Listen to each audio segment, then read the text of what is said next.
There it is. Welcome in, everyone, to Football Friday, presented by Football Addicts Anonymous. Next week, Mark. Next week, we'll have a presentation sponsor. Yeah, we talked about it today. Yeah, great Friday. Probably the best Friday I've had in law school yet. It's a nice Friday, anyways. Not really. It's doom and gloom outside, but good test grade back. Hell no. But, it's all right. We got football to talk about. That always makes everything better. So, had a couple college games last night, as well as the Monday night game and Thursday night games this week in NFL. So let's get to college. I didn't watch either of these games. I was focused on the Thursday night game and the Penguins losing 4-0 to the Calgary Flames. But anyways, number 24, Coastal Carolina getting it done, 35-28 at home against Troy. Surprised it was this close. But Troy is pretty decent. Anyways, they usually put up a good fight in the Sun Belt. Troy is good. I think after teams see the success App State had, they're finding some maybe some chinks in the armor of Coastal Carolina. Well, yeah, you can see it. Kimani Vidal running the ball. That's exactly what Appalachian State did to Coastal. Yep. That seems to be the weakness of the defense. And Grayson McCall's not playing as well as I would think he should be. But maybe he's having a sophomore slump, so that's fine. He's still got another year if he's going to the NFL early, if not 2 years. But Javon Hiley, 100-yard game. And defensively, I don't know.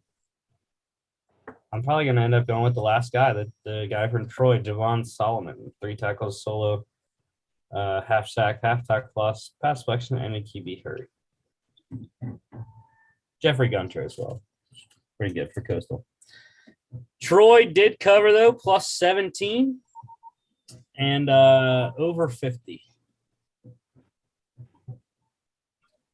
ECU 29-14 against USF. Holton Ahlers, decent, but again, this was another one where it's like the running backs dominated the game on both sides. Kelly Joyner for the Bulls, Rajai Harris, and Keaton Mitchell for the Pirates. Quarterbacks didn't have to do much. Catravius Marsh really detrimental against USF with the 3 picks.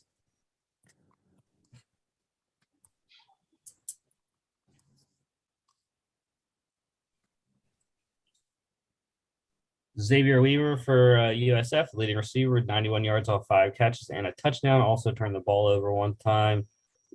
And defensively, I'm going with Malik Fleming for ECU. 3 tackles, all of them solos, and pass deflection and a 31-yard pick 6. Pretty good win for the Pirates there. And Mark's guy, Holton Ahlers.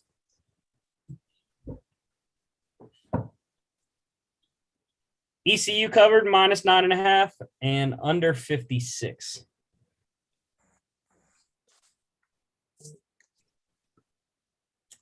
Monday Night Football. Saints eking it out against the Seahawks, 13-10 at Lumen Field in Seattle. God, this game sucked. Oh, yeah. It was just atrocious. I mean, it was Alvin Kamara and Mario Davis. That's about it. Hey, that's all the Saints needed. But, yeah, that was a very stressful game for me to watch. I was really nervous that the Saints were actually going to lose to Geno Smith and the Seahawks. But, I mean, the stats probably don't show it as well, but the Seahawks really didn't do anything all night except for that 180-whatever-yard touchdown that DK Metcalf had because of the missed tackle. Yeah. I just could not, for the love of God, believe that I lost another parlay by one leg. It wasn't even going to be a big payout. It was like $20 off of $10. Double the money. And Tyler Lockett couldn't get 30 receiving yards. I was just dumbfounded by the fact that they weren't throwing to Tyler Lockett. They really weren't throwing to anyone. Pete Carroll just decided to keep running the stupid ball. Something he should have done years ago in the Super Bowl. Well, it's not even like they were successful running the ball. I mean, you look at that. Alex Collins is the leading rusher for the Seahawks, 2.2 yards per carry. Rashad Penny didn't do anything on his few carries that he got. And yeah, they weren't effective with anything on offense. So, but yeah, like I said, Kamara, PPR beast of a night, 10 for 128 and a touchdown through the air. They finally decided to go to Kamara in the air, which they haven't been doing really much this season. So, I mean, they won this game. It was an ugly win, but they did what they should be doing all season, which is featuring Kamara as the main piece of that offense. Yeah, disappointed by Traquan Smith's return as well. Only targeted 3 times, I believe, or twice. I think he's only targeted twice. Caught one for 11 yards, I think it was.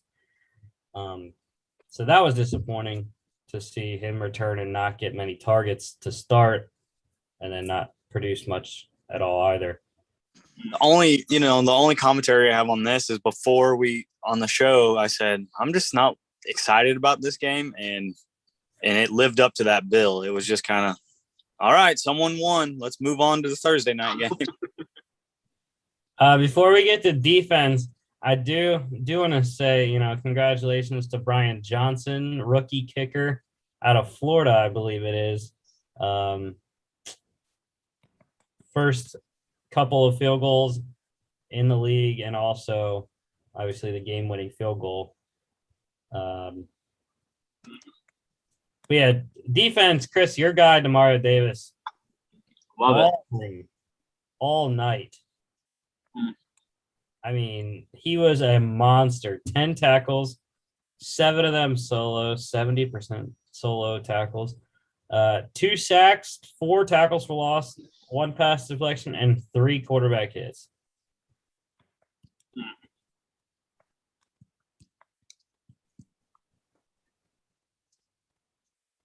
Seahawks did cover, though.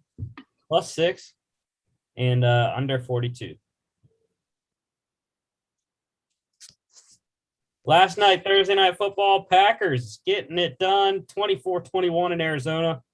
I wasn't impressed by either quarterback. Kyler Murray threw 2 picks.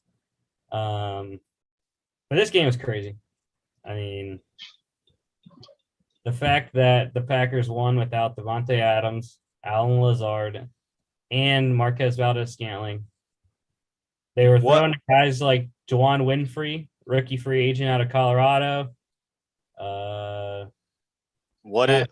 Hey, I called it. I said we all picked the Cardinals. Watch the Packers just end up winning. Like we jinx ourselves.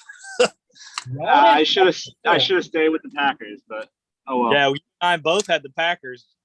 Y'all didn't have to flip. It's fine.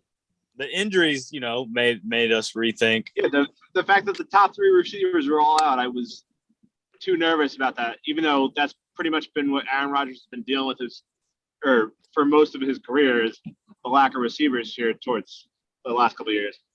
It was still when go ahead.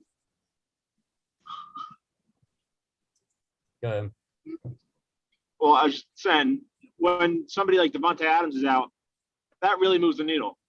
But then with J.J. Watt not playing also on Thursday night, I don't know if that really moved the needle back to Green Bay, but that definitely, I think, helped Green Bay a lot. Well, we know the 72 Dolphins were able to have their champagne now. the storylines, like you said, I agree with you, Rusty. The quarterback play, Murray's interception ended essentially, sealed the game. But if you look at Rodgers' numbers, he only had 184 yards. And for me, the player of the game is definitely Aaron Jones. Not big day necessarily getting to 100 yards on the ground, but he also had 51 yards receiving and had 11 targets. So they changed the game plan. I like that. And then the other two storylines is Love and Hopkins just checking himself into the game. And, of course, J.J. Watt I hate that he's got another season-ending injury.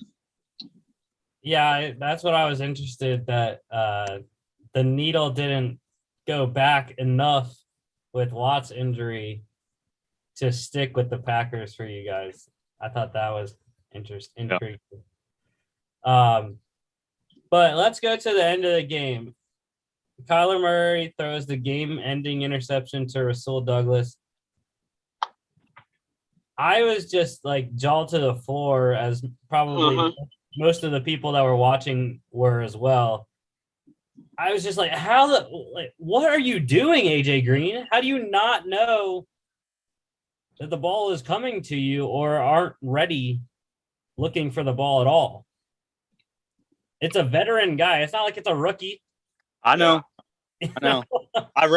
I did read something today that it was a miscommunication between Murray and Kingsbury, and the route that he was on was, I guess, the correct one that was maybe called or something. It looked like he was blocking for a screen. Yeah, I think it was a miscommunication. Kingsbury and Murray said it was totally their fault, but still, you got to know down and distance and time, right? Yeah. And, when the corner reacts, release and go. Yeah, Yeah, but I do have to say, though, even though that was an ugly play on the Cardinals' part, that was a really good play on Douglas's part to actually secure that interception. Yeah. And he had a game, man. He had himself a game. Former Eagles third-round pick in 2017, I believe it was. 9 tackles, 9 solo, 2 pass deflections, and that interception. Yeah. Yeah. The Packers defense overall was very solid. I was surprised at that. I think that was partly due to Hopkins not playing the entire game. Which it would have been different. It would have been a different game. Even though he got the touchdown negated, he would have opened up if he was 100% downfield plays. That whole situation made me mad. The touchdown getting called back. I had a little four-legger last night. Hopkins yards, Cobb yards, Hopkins and Cobb touchdowns. Hit on Cobb touchdown, Hopkins yards off his 2 catches. But should have had the touchdown. And then I had no idea why they weren't throwing around a Cobb until they got to the red zone.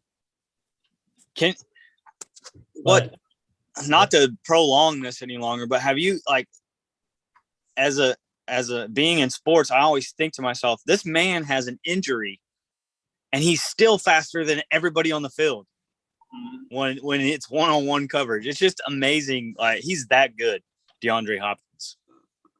Yeah. Good night for James Conner. 2 scores, not a lot of yards, but 2 scores. He's a touchdown machine. I believe they said Derrick Henry is the only other person that has more touchdowns than him this year. James Conner already has 8 through 8 games. Does this put the Packers at the top of the power rankings? Not overall. In the NFC still probably wouldn't. I still think the Rams are better. Yeah. Yeah, you got the Rams, the Bucks.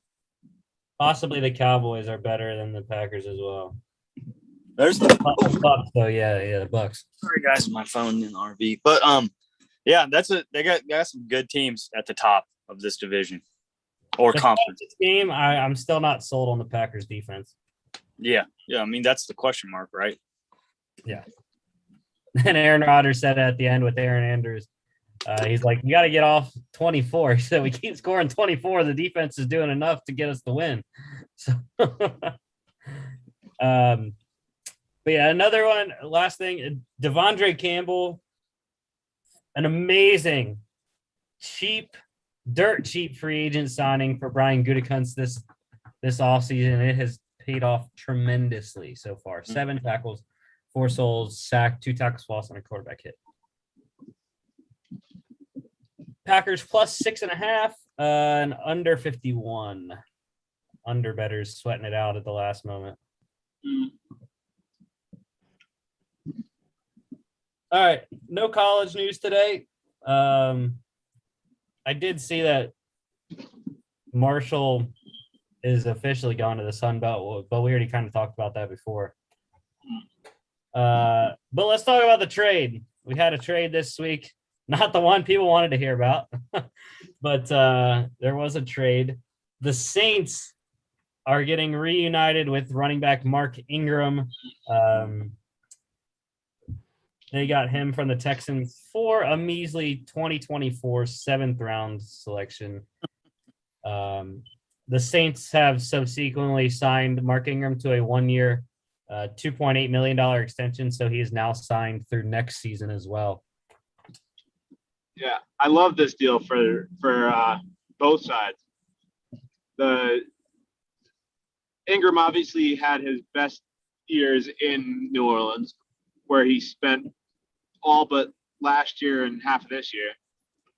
But I just think that him paired with Alvin Kamara is one of the best running back duos in all of football, even this year. So I'm happy to have him back in New Orleans.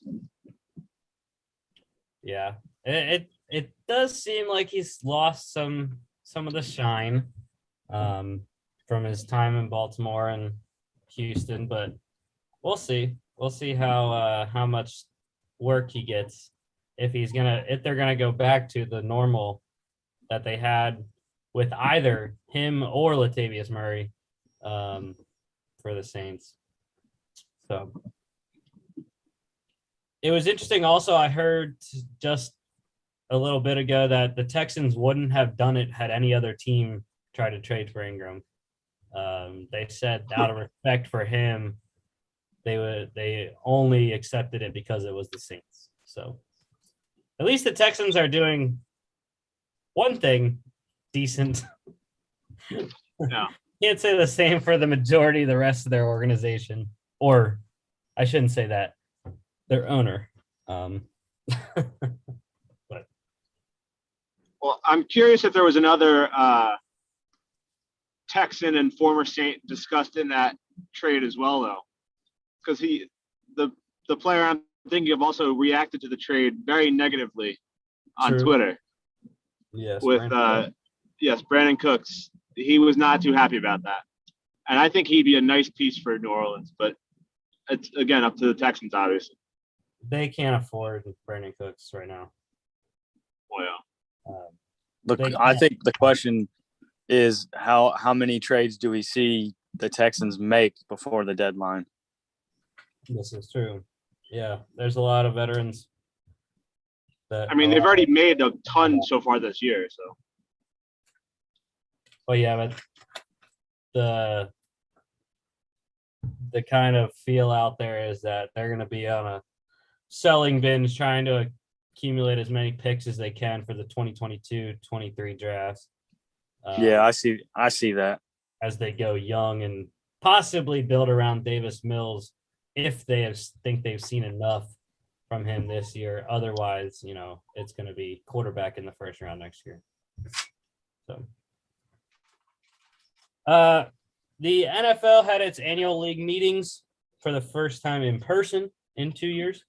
The biggest thing to come out of that, other than the whole thing with some owners wanting to have the John Gruden email investigation or whatever it was, those reports being released. Besides that, there were changes to the Rooney Rule hiring practices for minority head coaches and executives. or coaches and executives, not head coaches. But the changes, teams now have to interview at least 2 external minority candidates. That applies to GM and executive of football operations positions, and now includes all 3 coordinator roles as well.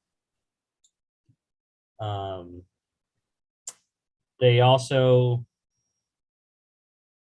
out of those 2 minimum minority candidates, they also have to interview at least one of them in person.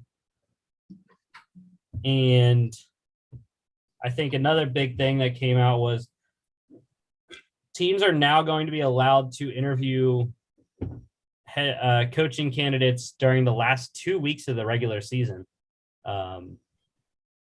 with the consent of that coach's team. So, and all those would be presumably virtually.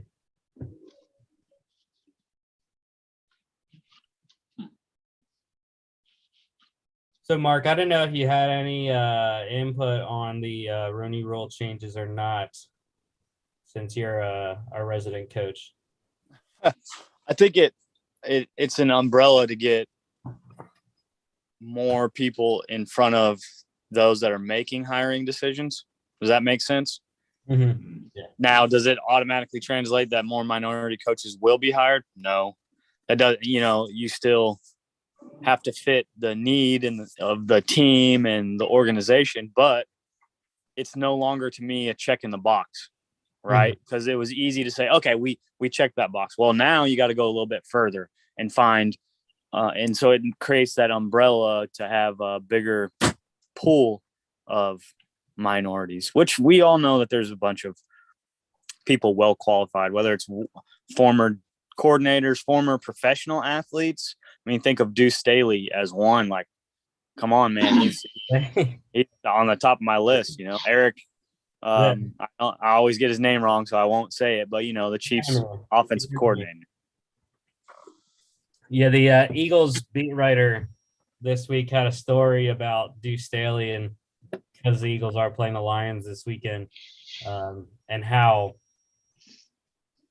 he probably should have been the Eagles' choice. Like I said all along, that I wanted Deuce to be the head coach, and they just didn't go in that direction. But yeah, and I think on the being a coach, I think other like the NCAA should adopt this rule, right? You have an opening, then we need to have 2 candidates. And I know they're doing their own DEI initiatives, but I don't see why they don't adopt something like this as well. Because the NCAA sucks, and we know that, Mark.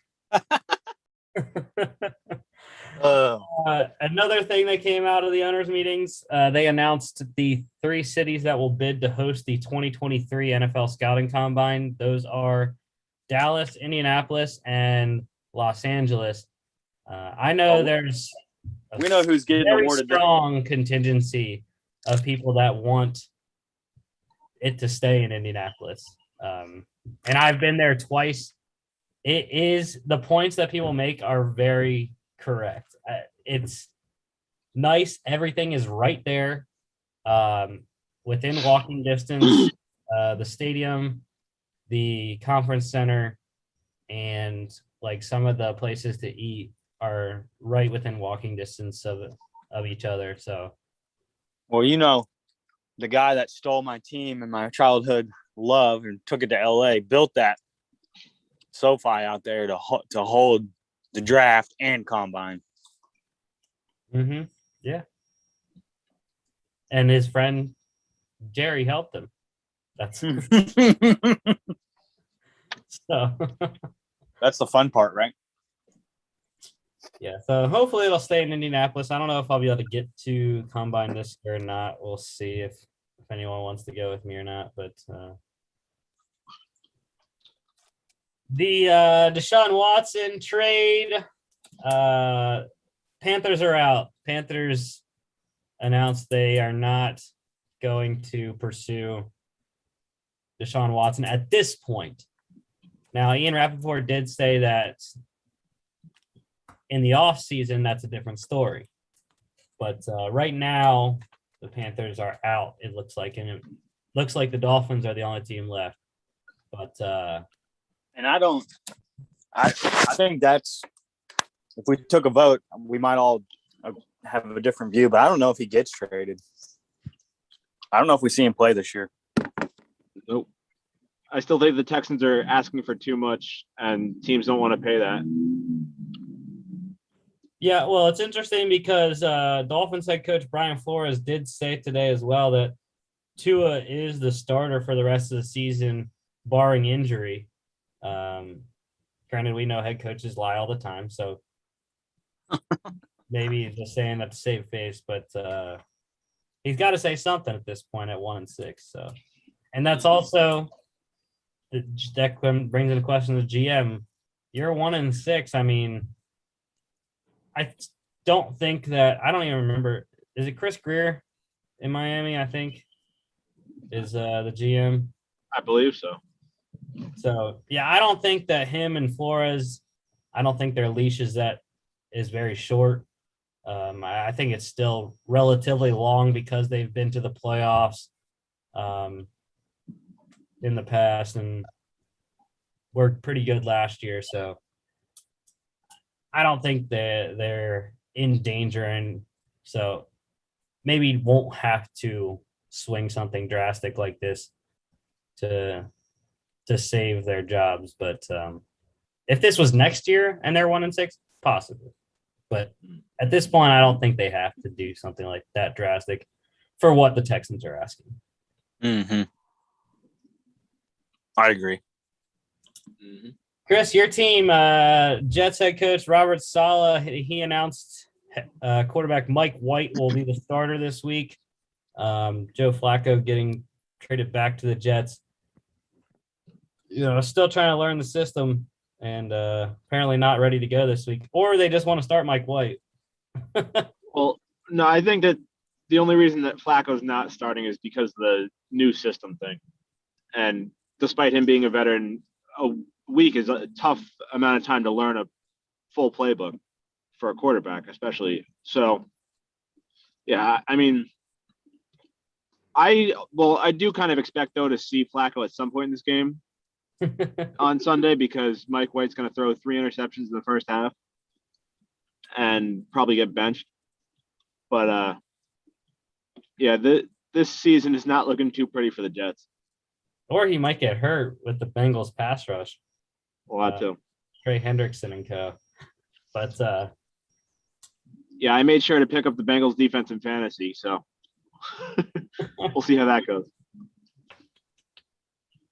Yeah, offense definitely difficult to pick up, especially with Mike LaFleur being the OC.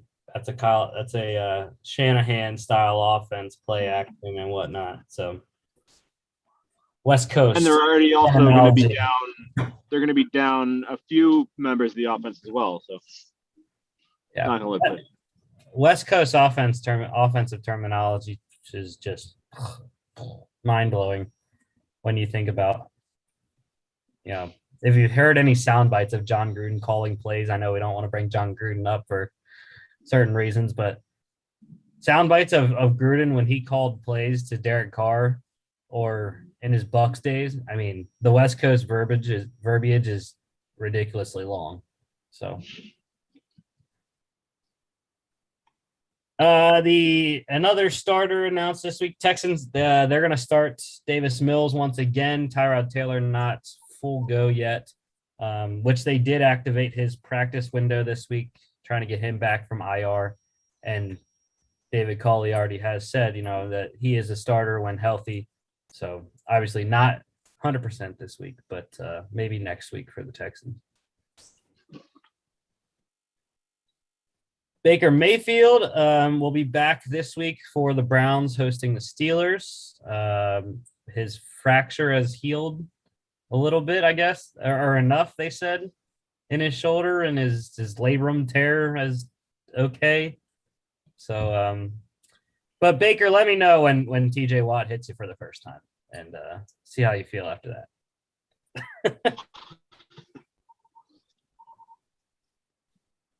Speaking of the Steelers, linebacker Melvin Ingram wants to be traded from Pittsburgh, decreasing play time with the emergence of second-year linebacker Alex Highsmith. So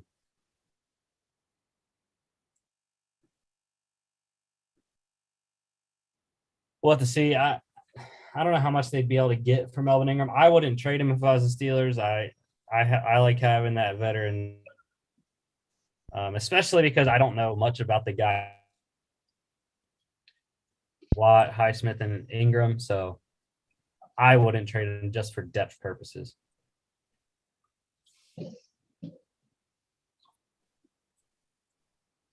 A couple people being returned from IR. The Jets, they designated linebacker Jared Davis and punter Braden Mann to return from IR. Chris, thoughts?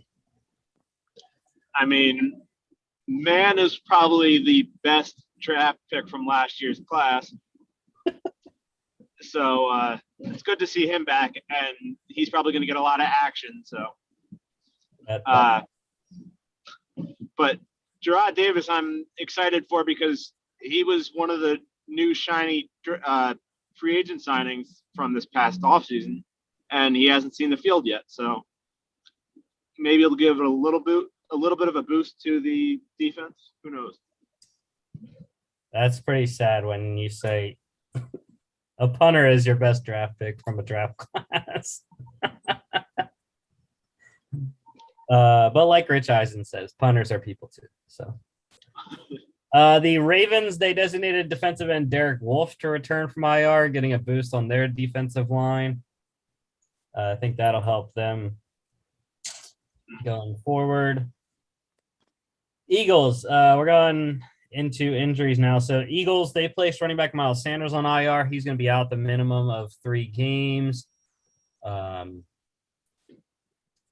kind of like how I felt about the Christian McCaffrey situation. I don't know why you didn't put him on right away. I mean, it wasn't the same thing because the Panthers, for some reason, held McCaffrey off the IR for like a week or two and then decided to put him on. But this one, it was before the next game. So Kenneth Gainwell, Boston Scott, I know they are going to activate Jordan Howard from the practice squad. So that's who it's going to be going forward. Next 3 games anyways. The Giants, we had a bunch of ACLs this weekend. Giants play safety Jabril Peppers on IR. He's done for the season. Ruptured ACL and a high ankle sprain. He probably isn't the best player. You know, obviously Leonard Williams is probably the best player the Giants have on defense. James Bradbury as well, but I would put Jabril up there on the Giants defensive players list. So the Saints, they announced kicker Will Lutz is officially done for the season. I don't even remember what his injury was. I can't remember. Obviously, it's a leg injury, being a kicker. But yeah, there was hope that he would return. And Saints are going to have to go the rest of the year with Brian Johnson, rookie.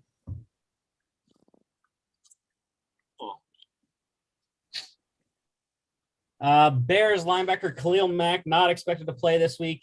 May land on IR. He has a foot injury. They're trying to figure out what path he should go, if he should have surgery or not.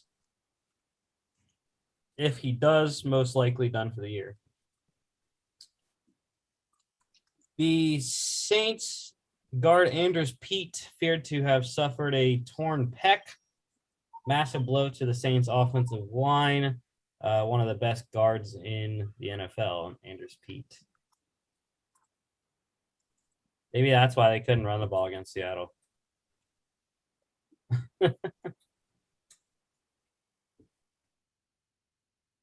A little bit more in depth for Cardinals DN JJ Watt's injury. He is going to undergo season-ending shoulder surgery, like we kind of mentioned earlier.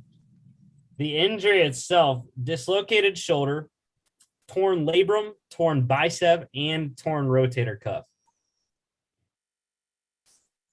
A lot of stuff. A lot of tears in JJ Watt's shoulder.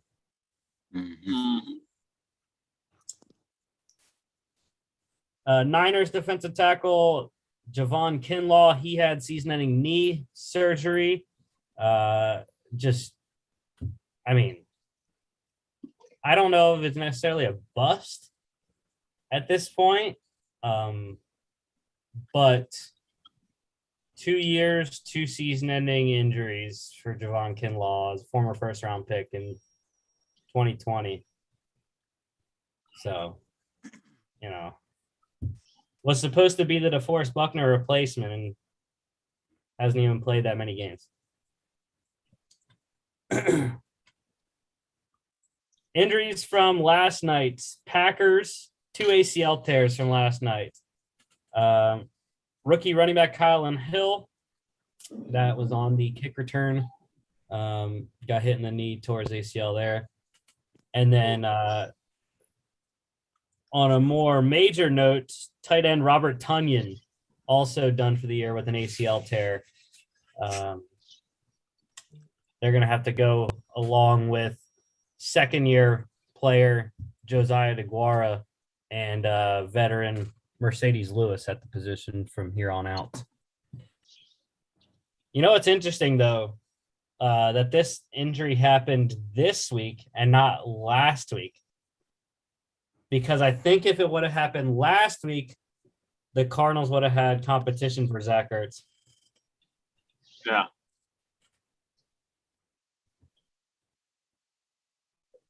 Jets wide receiver Corey Davis might be out again this week, dealing with his hip flexor injury that he has right now. I heard that he was out already. So. Okay, I haven't heard that. I just saw that Saleh was talking about it, and then he might be out. Yeah.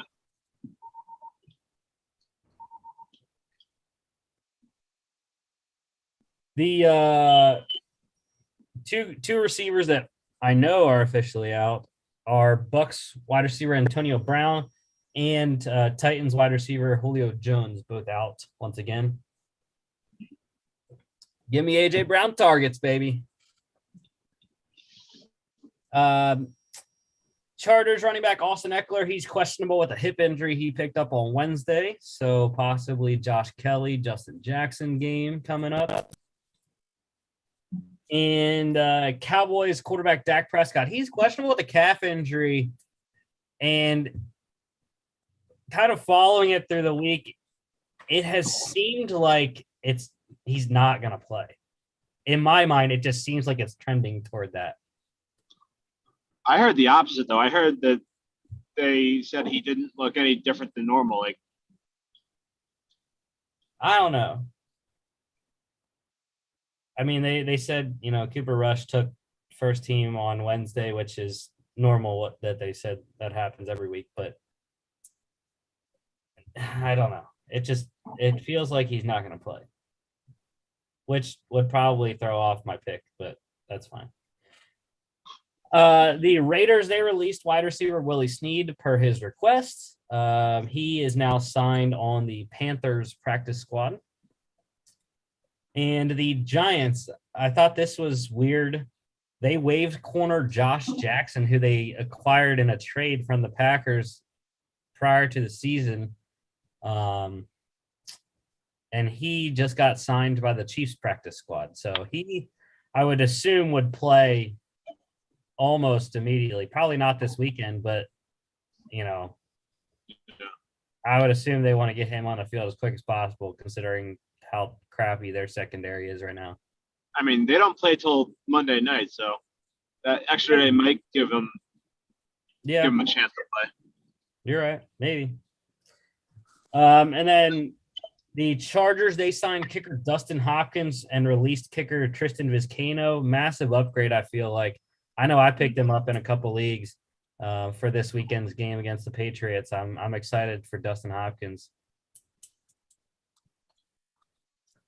And finally, the Ravens, they signed offensive tackle Cedric Abuhi to the practice squad. They are on a bye this week, but mentioned Patrick McCarry, the right tackle, has a sprained ankle, so possibly Abuhi could be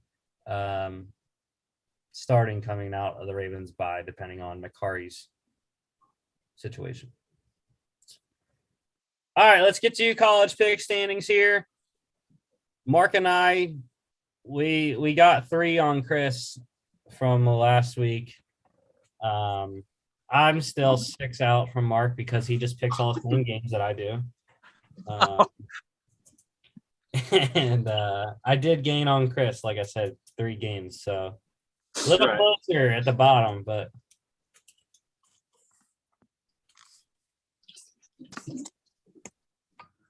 all right.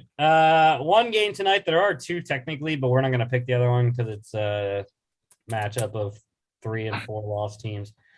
But UNLV at Nevada tonight. Wolfpack getting 20.5. And actually, I gotta make sure I keep checking the spreads because I know a bunch of the college ones have changed. 19.5 for Nevada in this one. UNLV's put up a fight against some decent teams like Fresno State. They put up a really good fight against Fresno State, but I think Carson Strong's going to want this one. With the close loss to Fresno last week, I think Carson Strong's going to ball out and they're going to blow UNLV out. Quarterback play. One team has better one than the other. Over-under is 59, and I think it goes over. Like I said, UNLV has been pretty scrappy, and I think they're going to score enough points to get it over. I think Nevada can score at least 42. So 10 p.m. on CBS Sportsnet. Now tomorrow, starting off, number 2 Cincinnati at Tulane. The Mean Green Wave. Will it be a red wave after Cincinnati put some Boy, I don't know that anyone would have thought Tulane would be 1-6 though after their first game against Oklahoma. Right. Yeah. They kind of just put all their eggs in one basket and then they couldn't get it done from there. But yeah. I like Cincinnati. Jerome Ford's going to run the ball again. Should be running it well once again, and Desmond Ritter be able to pick apart the secondary. Over-under is 62, though. I don't know if Cincinnati's going to be able to get it themselves. Yeah, that's pretty high. So maybe under. I don't know, though. Depends on maybe the score and how long starters stay in too. Yeah, and it's 27 for Cincinnati here. So 12 p.m. ESPN 2. The big one. Yeah. The biggest game of the weekend. Yep. Probably. I mean, as far as rankings go. Number 6, Michigan at number 8, Michigan State for Paul Bunyan's Axe. Mark is lone wolf in the Wolverines. It's kind of funny. I had Michigan State written on my text to you first, and then I said, you know what? I bet you they're all going with Michigan State, and I do love I love their coach. Obviously, I talk about him a lot, but this is why I'm picking them, and it has no football reason. So maybe if I win, it'll be cool. If not, I'll look like maybe weird. I want Michigan to go undefeated and then lose that last game to Ohio State. So I don't want them to trip up just yet, if that makes sense. Like, I want them going into that game going, oh, yeah, this is our year to beat Ohio State. We're undefeated. And then, boom, face plant. I don't. I hate Ohio State more than I hate Michigan. So But That's the only reason. I mean, I think it'll be a good game. this one's in East Lansing. That was a factor. And also, I usually revert to the quarterback play. You know me. And I'm not a Cade McNamara guy. I like Peyton Thorne. He's younger, but both teams should be able to run the ball. Maybe not. I mean, both defenses are very good, but I think I like Michigan State's defense better. I think quarterback play comes down to it, and it won't come down to it if Michigan can do what they have been doing all season, which is running the ball with Blake Corum and Hassan Haskins. But again, I hate this though because stupid Fox with their stupid big noon kickoff has to have this game at noon. I don't understand why they can't just do what game day does. They'll go to a spot that has a night game, but then they're there early before the noon kickoffs. I don't understand why Fox can't do that. I'm with you. Like, have it at night. Who cares if you're there early? Stupid. Over under is 51, which is interesting. Said their defenses were good, and they both run the ball. Defenses are so good. Michigan's given up 14.3. State's given up 18.7. But they're both scoring over 34 points per game. So yeah, I feel like this game the offenses will be the story of the game. So I think it'll hit the over. Which one cracks first? Both teams 200 plus rushing yards per game as well, like I said. 12 p.m. on Fox. Like I said, stupid big noon kickoff. Number 9, Iowa. See, they could have had this game as the big noon kickoff game. Why, go to this one. And then, we can have Michigan State later. But yeah, number 9, Iowa at Wisconsin. It's weird that Wisconsin is favored by 3. It is 3. But we're all on the Hawkeyes. That means the Badgers are going to win. Yep. Right, Mark?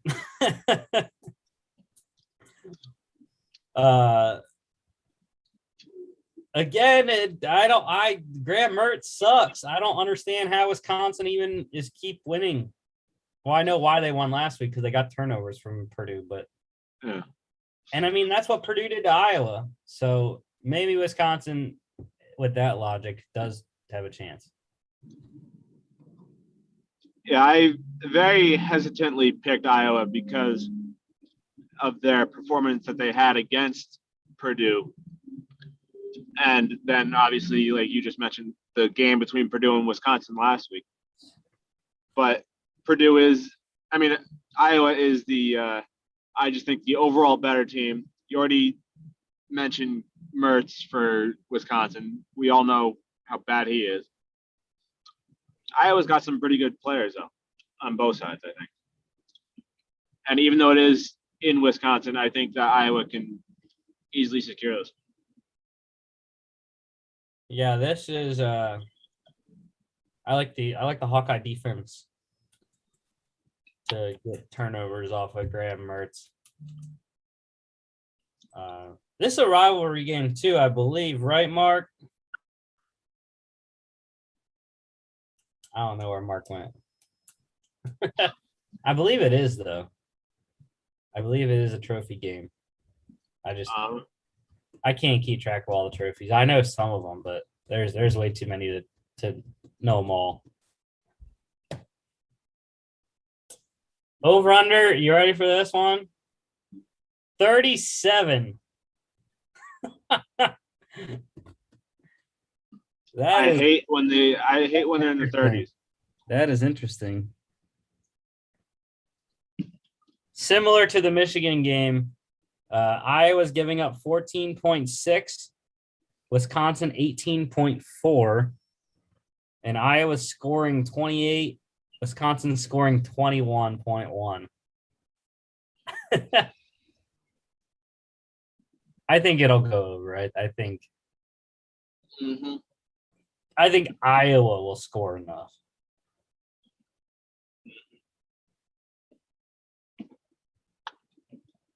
12 p.m. ESPN. Texas at number 16 Baylor. And Chris, I guess I haven't learned my lesson yet. Nope. But again, I just think Texas is the better offense. I can't say they're the better defense because they've let some teams score a lot of points, but I can't go against Bijan Robinson and Casey Thompson. I mean, like you said, I think Baylor has the better defense. I mean, you said all the right points. I do think Texas has the better offense, but I've been rolling with Baylor pretty much all season, and they've gotten me some points here, so I'm sticking with them. I mean, they are the favorite. They are the home team. They are the ranked team. So everything's pointing in their direction, and so I'm just going to stick with them. I'm going to roll with them. Rolling with your guy, Jerry. Jerry Bohannon. And Mark rolled with me on this one, so you're lucky that he didn't pick with you. That's why. Oh, am I lucky, or am I going to be down another game? Who knows? That's why he's picking Texas, though. Over under is pretty big, 62, and I think it goes over. Like I said, offense is 12 p.m. ABC. ACC matchup: Miami at number 17 Pitt.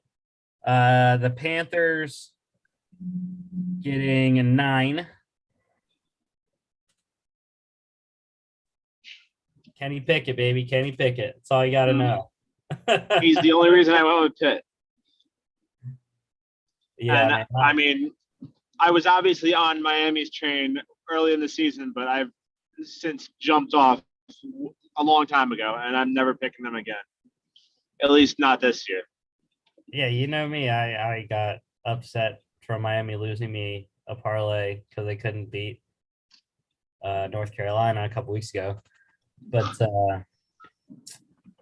I'm still hesitant to place my wager for Kenny Pickett Heisman. I like the odds at plus 1,000, but I think Pitt has to get a little bit more national attention.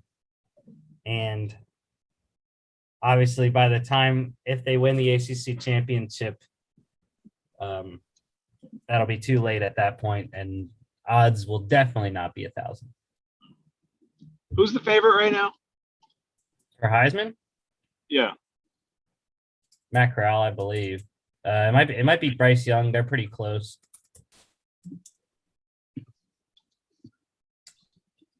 Over under is 62.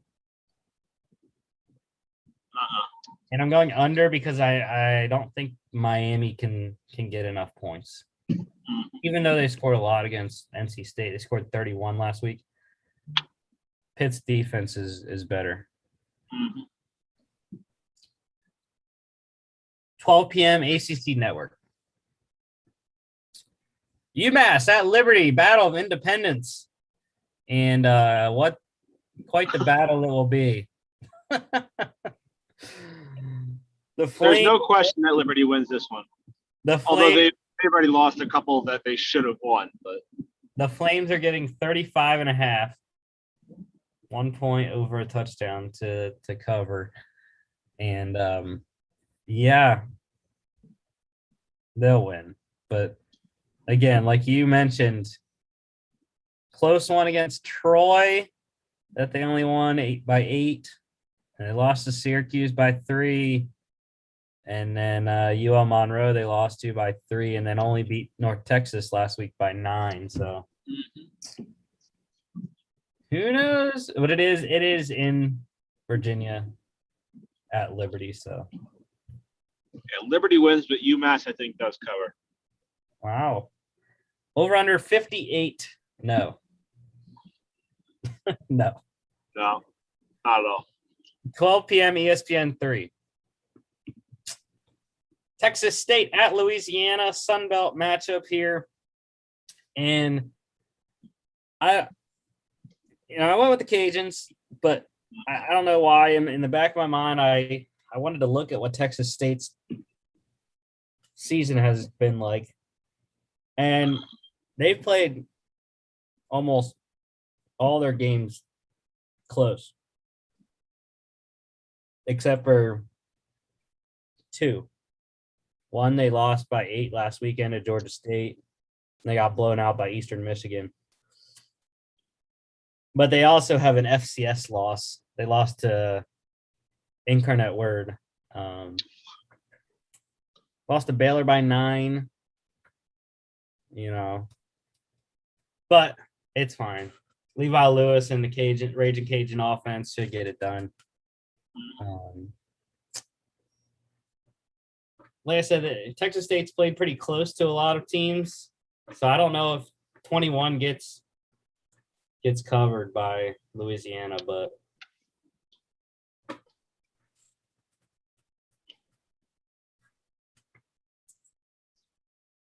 over-under is 58, and I'm actually going under.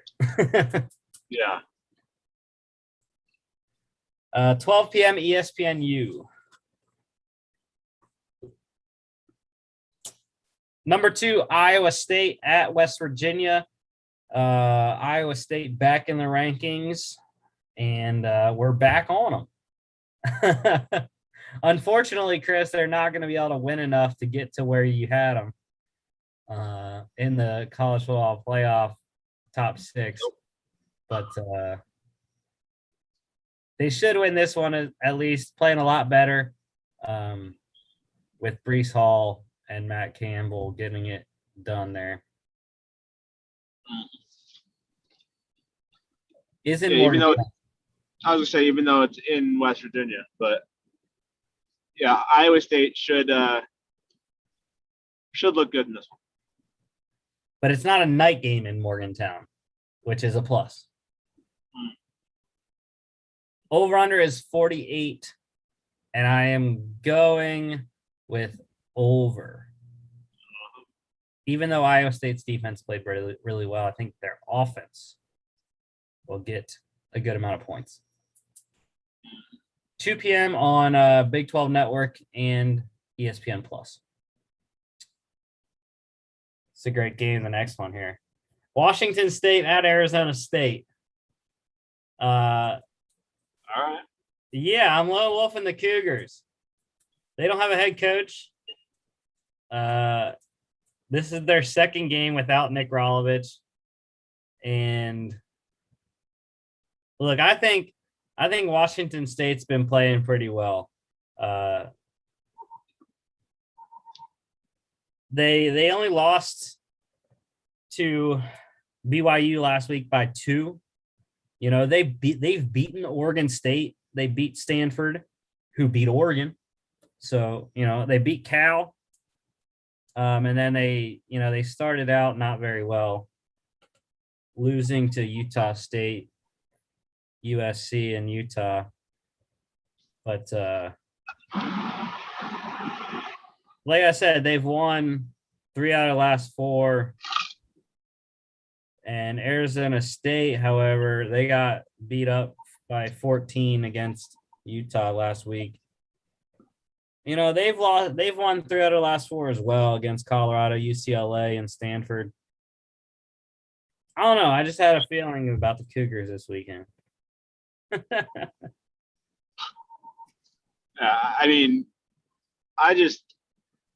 the spread alone made me pick Arizona State. 16 is a big spread. I mean, I know we have a few that are even bigger than that, but still, it's a double-digit spread. And even though that's a bigger deal in the NFL, I still think it's a big deal here. And I think Arizona State wins by 2 touchdowns. I was gonna say, Chris, you know me, man. I'm not shy of picking up big underdogs. Picked 2 9-point underdogs so far this year. So yeah. I'm down. I'm down for a 16-pointer.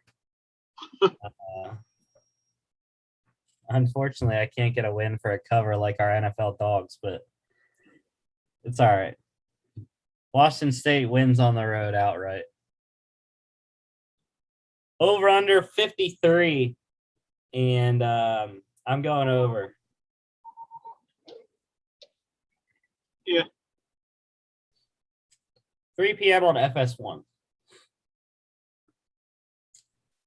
Hawaii at Utah State.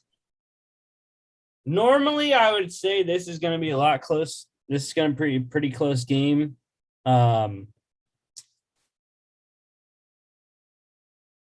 But Hawaii, I know last time I watched them play when they played against Nevada 2 weeks ago, they had all kinds of quarterback injuries. And if Chevin Cordero is playing, then I think they have a chance. But if it's Shager, Braden Shager, the freshman, I think Utah State can cover the spread and roll along with Logan Bonner in the offense.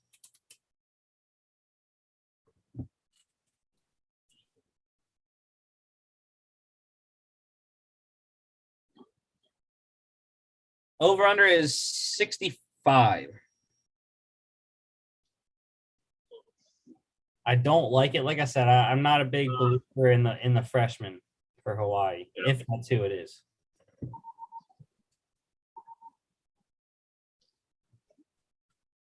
And this one, no network attached, but 3 p.m.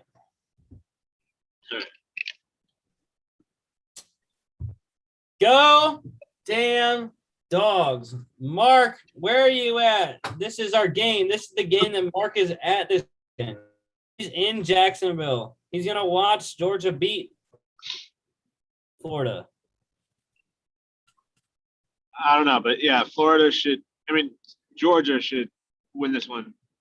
I don't know if I should say easily, but they're going to win. And now Mark's gone. Mark is gone. I don't know. Yeah, I was at this game last year. It was fantastic atmosphere at TIAA Bank Field in Jacksonville, where the Jaguars play.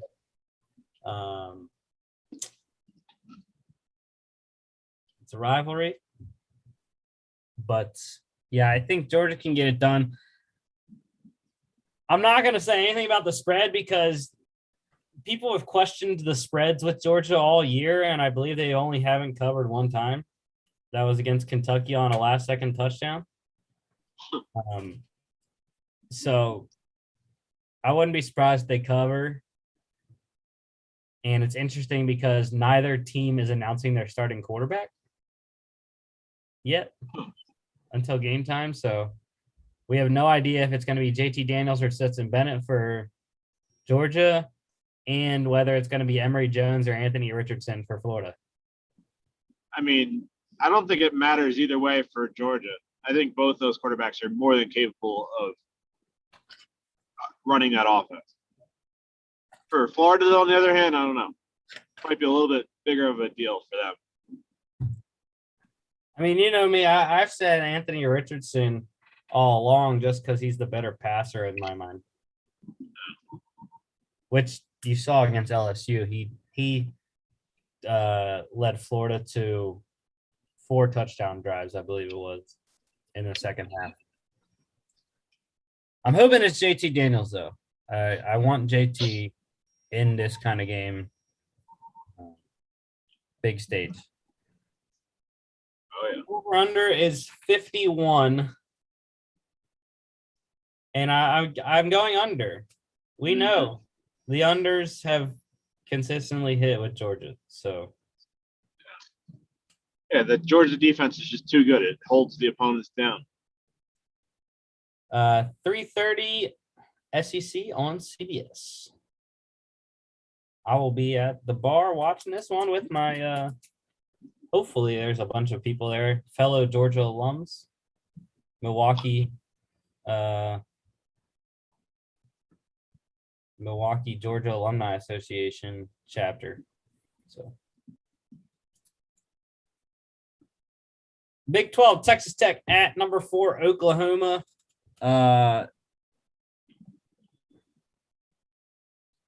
The Sooners getting 19 here. I don't think they cover. But I do think Texas Tech is decent. But the fact that it's in Norman is a big deal. And I don't think they have enough offense to hang with Caleb Williams and the Sooners. Yeah, I mean, not much to say about this one. Texas Tech is like you said, they're a decent team, but they're playing in Oklahoma, so Oklahoma wins this one. Over-under is 67, though. It's a Big 12 kind of over-under. And I don't think it gets there. I don't know if Texas Tech's going to score in the 30s. Well, I was going to say, I think it can, but I don't think it will. Yeah. 3:30 on ABC. Pac-12, Colorado at number 7, Oregon. This is the first time we've had Colorado all year, I believe. Man, we had them a bunch last year. They were on a roll, but haven't been able to figure out the quarterback situation. And my guy Jarek Broussard is having a tough season as well. 337 and 2 touchdowns off 84 carries.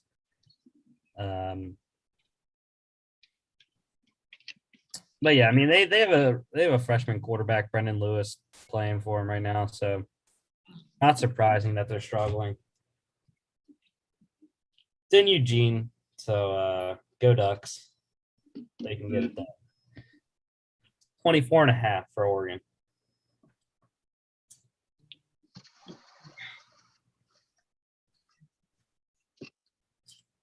Over under is 49. 49. Yes, it goes over. Even with Kayvon Thibodeau, I know. It's going to go over, though. 3:30 on Fox. Minnesota at Northwestern. I don't think this is going to be as good of a game as last week was for Minnesota against Maryland. I thought that one was going to be more competitive, but maybe this one will be, because last week was at Minnesota. This one's at Northwestern. It's just that Pat Fitzgerald's team has not been the team that they were last season this year. So, and PJ Flex got the Gophers rolling right now. Oh yeah.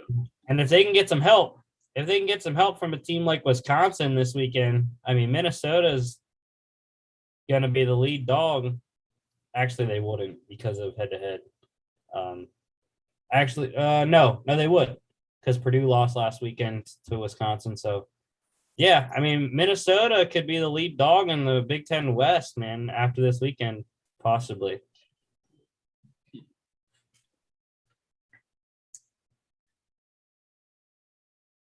They still getting 7.5 here. And over-under is 44, pretty low. Yeah. And that's a tough one. I don't know. I think it goes just over. I could see that. Just the quarterback play for Northwestern has been uninspiring, to say the least. Yeah, that is true. 3:30 Big Ten Network. UL Monroe at Appalachian State. I was surprised no one wanted to go with the Hawks or Nope. whatever he said they were. No, I mean, UL Monroe to me is still one of the worst teams in all of college football, despite their 4-3 record and their surprise wins that they've had this year. 2-game win streak. It's in App State, and they're such a heavy favorite. I couldn't go against them. Yeah, I think Chase Bryce has played very well since they got demolished by Louisiana 2 weeks ago. And like you said, it's in Boone, North Carolina for Appalachian State. Should be a pretty decent win. Again, I don't like the points because of UL Monroe being on their high horse right now. Two wins in a row, 4-3, 2 wins out of a bowl appearance. Yeah, I don't like the points. Let's take the plus 27. Over under is 58 though, and I'm going under. 3:30 ESPN Plus. ACC action. Duke at number 13. Wake Forest. Demon Deacs gonna roll in this game. I don't know if they're gonna put up 70 like they did against Army, but Nah, I don't know. That's a tough one. I think the Duke's defense might be a little better than Army's was. no, they're not. I'm just saying, they still might perform a little bit better than Army's defense did. And I don't know. It's tough to put up 70 points, though, no matter what. So I don't think they're going to put up that many. But Duke's giving up 31.6 points per game, Chris. yeah, so I could see like 50 something. And Wake Forest is scoring 43.1. The last 3 games, all losses for Duke. They've given up 38, 31, and 48. And even in their win against Kansas, they gave up 33, but they won 52-33. I mean, Wake Forest defense isn't playing that much better. They've given up 34 to Louisville, 37 to Syracuse, and 56 to Army the last 3 weeks. So this should be a very high-scoring affair. no, I don't think so. Duke's scoring only 27 points per game.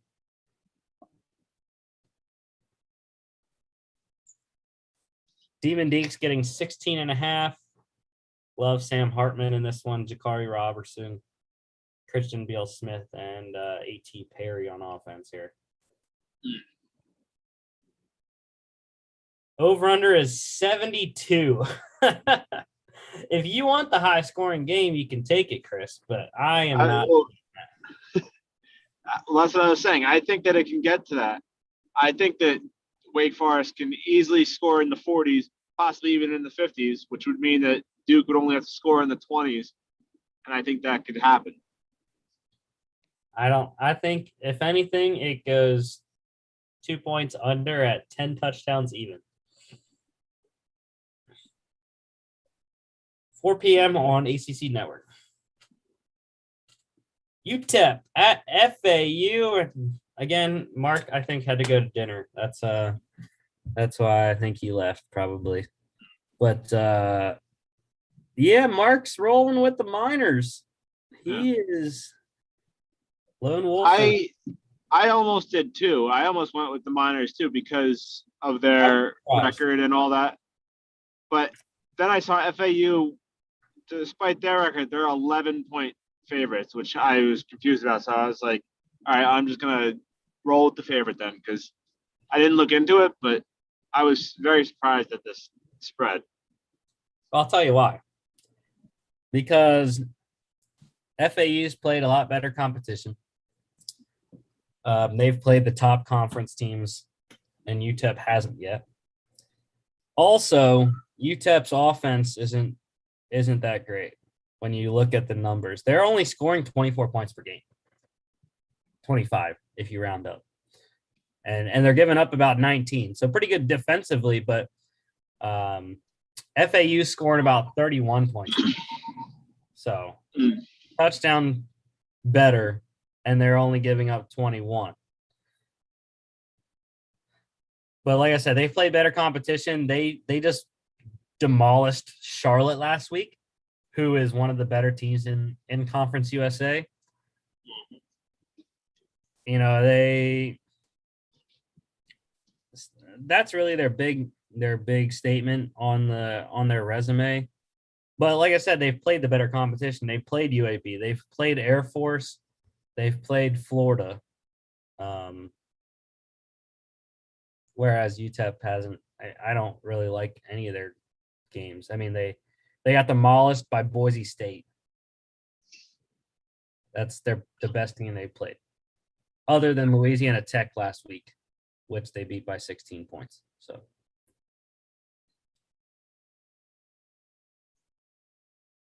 probably maybe not take the spread, but FAU I like. With do you know who their quarterback is there?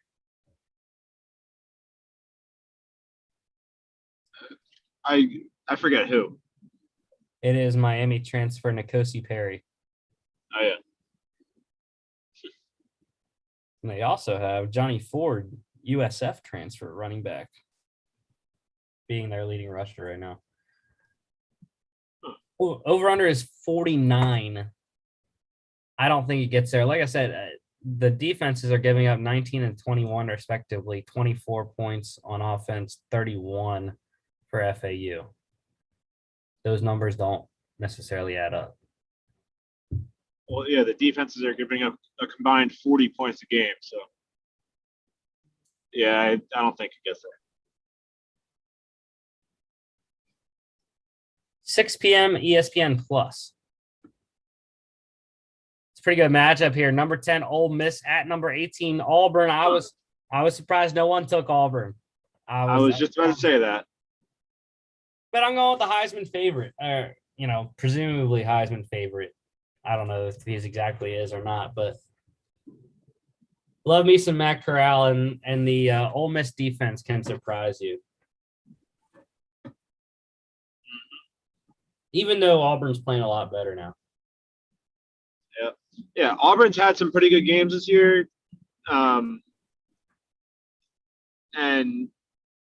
I mean, signs are pointing to them being the winner of this one, but like you said, I had to go with the Heisman candidate, the hot hand, whatever you want to call it. And I mean, they are the higher ranked team. They have the better record. Those are all things, obviously, I take into account when I pick these. And yeah, even though they are the underdog, I had to roll with Ole Miss. Yeah, it will be a tough environment at Jordan-Hare Stadium at night, but Matt Corral's good to go. He got stuff thrown at him at Tennessee. I think he can do all right at Auburn. Over-under is pretty high, like it is an all Ole Miss game, 66.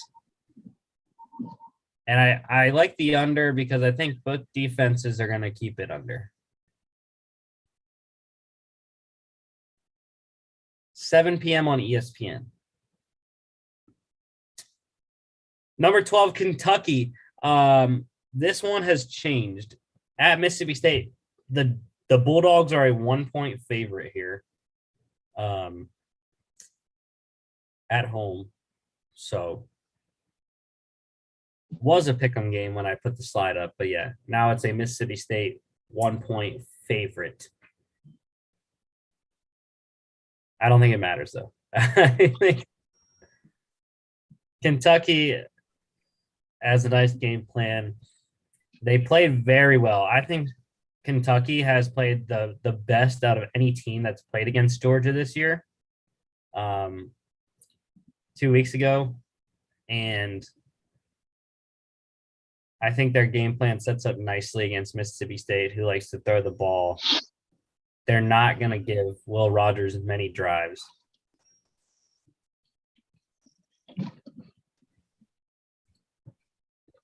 Chris Rodriguez and Will Levis on offense get that running game going. Defense plays outstanding, and Cats win.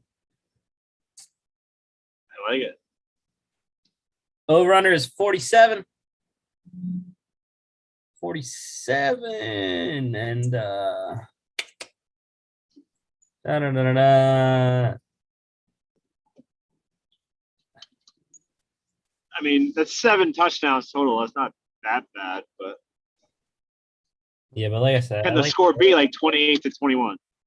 I like the Kentucky running game, though. I think they're going to limit possessions for Mississippi State, like I said. I'm going to go under, sure. 7 p.m. SEC Network.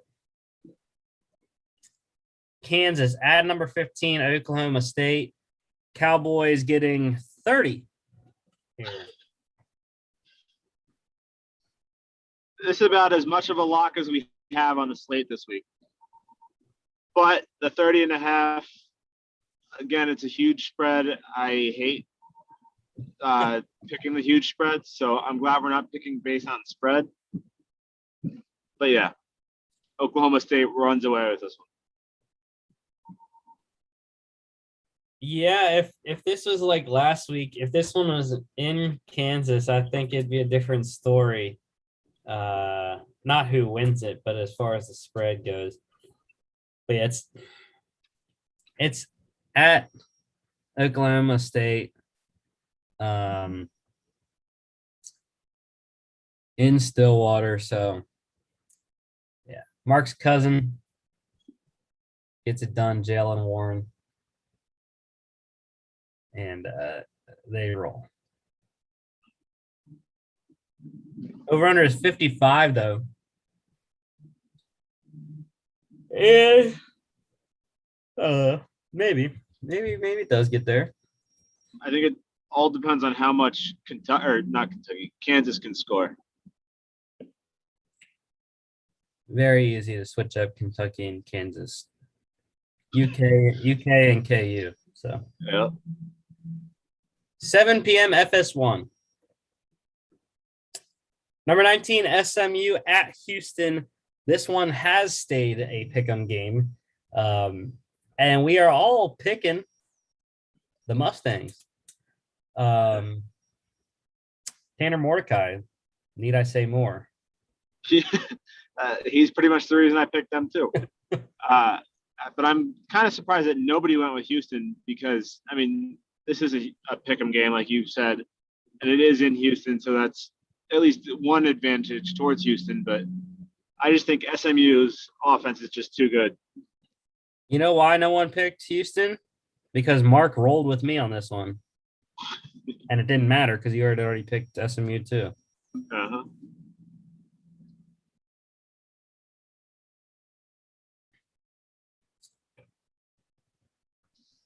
Over under is 62. Over. Mm-hmm. 7 p.m. ESPN 2. Oregon State at Cal. Oregon State coming off a massive win against Utah. And Cal, I don't think this was the last game. No, they're coming off big win.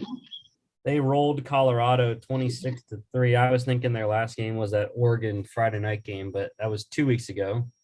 So Cal's playing a lot better. But I like the Beavers, dude. Chance Nolan, they have found their quarterback. And I really can't name anyone else on the Oregon State team, but Chance Nolan I do know, and he's playing very well for the Beavs. Mm-hmm.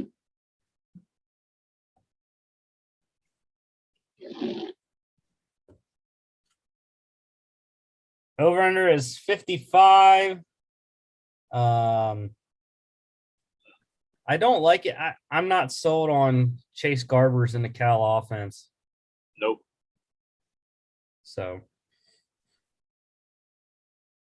7 p.m. Pac-12 network, which I don't. The only network I don't get. Makes me mad. I gotta stream any game that's on Pac-12. All right. Let's get to College Game Day's game tonight at the Shoe.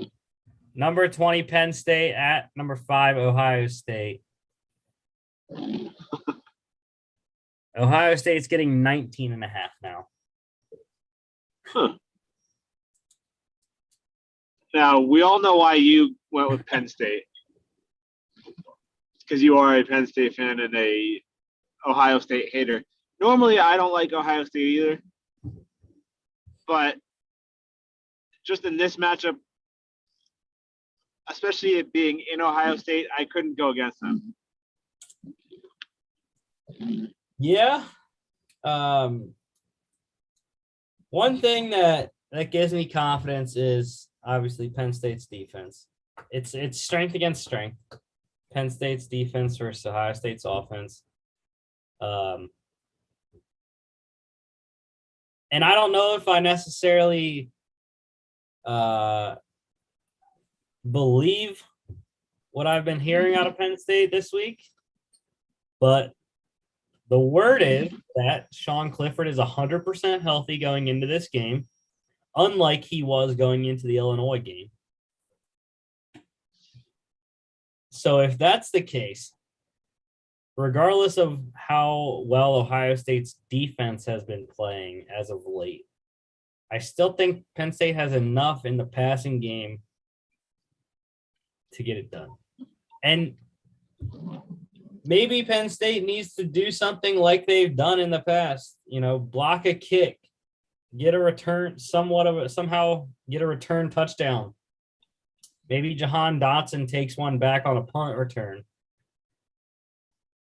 You just have to get, when you're going into a hostile environment against a top 5 team in the country and you're a severe underdog, you got to do something outside of the norm to swing momentum. And I think Penn State can get it done here. But again, it is also me being a Penn State homer. So over under is 61. I'm going under. Like I said, Penn State's defense, dude. Penn State's defense. That's all I'm saying. Mm-hmm. 7:30 ABC. North Carolina at number 11 Notre Dame. The Irish getting 3.5 points. They have looked a lot better as of late. Mm-hmm. And I think it will continue against a porous North Carolina defense. Mm-hmm. Yeah, I wanted to pick UNC in this game for my cousin, but I couldn't. UNC has not had the greatest season, despite what many expected from UNC. And Notre Dame, you said they've been playing better of late, but they still have a 6-1 record. They're still the number 11 team in the country right now. And I just think that they continue rolling in this one. Yeah, I think Tyler Williams has another great game on the ground, and Irish get the win here. Number over or under is pretty big, 63. I don't know if I like that. Yeah, I don't either. I'm just checking to see how many points Notre Dame gives up. 23. Now, Carolina's scoring 37 a game. Dang. Notre Dame's scoring 31. And Carolina gives up 29 points per game. So, maybe just under. Like I said, I think Notre Dame's playing a lot better. So I think more than just under. 7:30 on NBC. Louisville at NC State. Chris is lone wolfing the wolf pack. You're not lone wolfing though. You're joining the wolf pack. Yeah. Hey, I couldn't go against them because we've seen on this show what they do to us when we go against them, especially Mark. So I like that he didn't go with them because that means they're going to win. because that's Yeah, what usually happens. he actually did pick Louisville in this one. It wasn't a roll with Rusty scenario, but NC State lost to Miami last week. I got Louisville right when they beat Boston College, and I think I'm going to get Louisville right again on the road at NC State because of my reasoning. I picked them against Boston College. Malik Cunningham. Granted, I think overall NC State has a better offense, but NC State's defense is not that great. So I'm going with the better quarterback, not necessarily the better offense. Over under is 56, and I like the over. Yep. 7:30 ACC Network. Virginia at number 25, BYU. Cougars getting 2.5 here. But I'm rolling with the Cavaliers on the road in Provo at night. Hey, Now, I wouldn't be surprised if you win this one. I seriously considered going with Virginia, but in the end, I just couldn't go against BYU in Utah. And I mean, I don't think that they're as good as they were last year, obviously, but I still think they're good enough in this one, and I think that they come out with the win. This is head coach Bronco Mendenhall's first game against his former squad in BYU. 6 years ago, he was hired by Virginia from BYU. And the thing is, Virginia is hot, BYU is not. I mean, they are scoring points at will right now. Their last 4 games, 30 against Miami, 34 against Louisville, 48 against Duke, 48 against Georgia Tech last week. And BYU, like I said, on the other hand, is not scoring or losing. You know, they only scored 21 in a 2-point win over Washington State last week. 2 weeks ago, they lost to Baylor by 14 points, so only scored 24. And then 3 weeks ago, they lost to Boise State, only scored 17. So I'm going with the recency trend here, and Cavaliers on a 4-game win streak. They can get it done on the road. Like I said, it's going to be a tough environment, though. Provo is hard to win at night anyways. Over under is 65, and I'm going over. Like I said, Virginia, very good offense right now with Brennan Armstrong and company. 10:15 ESPN2.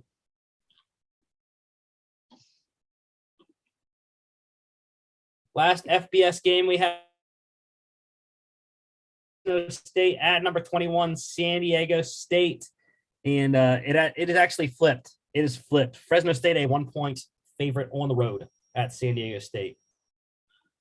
Chris, you are lone wolfing the Aztecs here.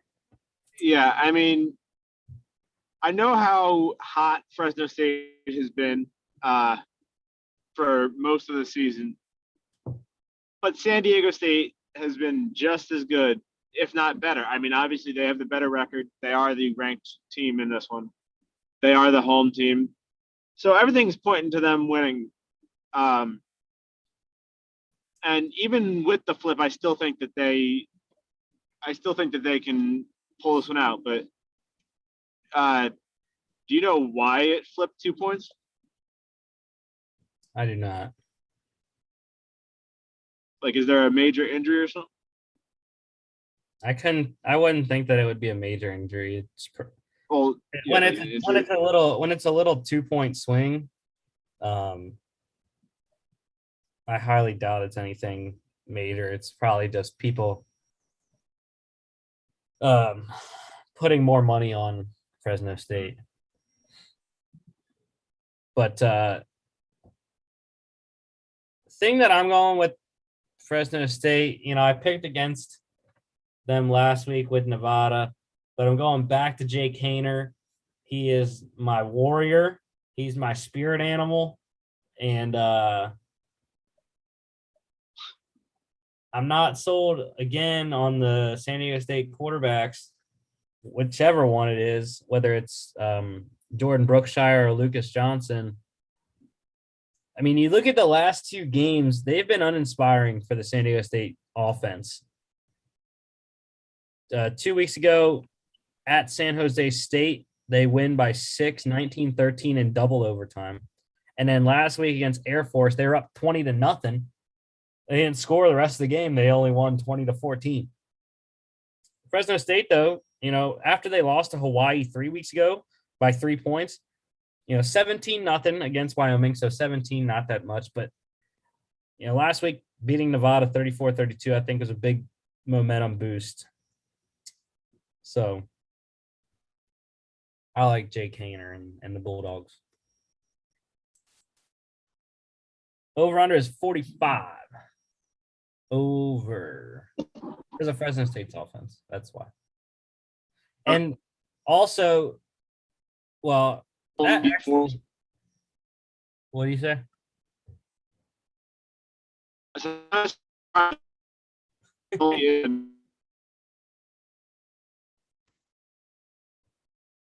don't know. It's your internet or my internet? I don't know. Probably mine. but yeah, I'm surprised that the over-under is only in the mid-40s there for them. Yeah, one thing that I just thought of about that could be why it flips to Fresno State. Possibly if Ronnie Rivers is playing for Fresno, went out with an injury against Nevada last week.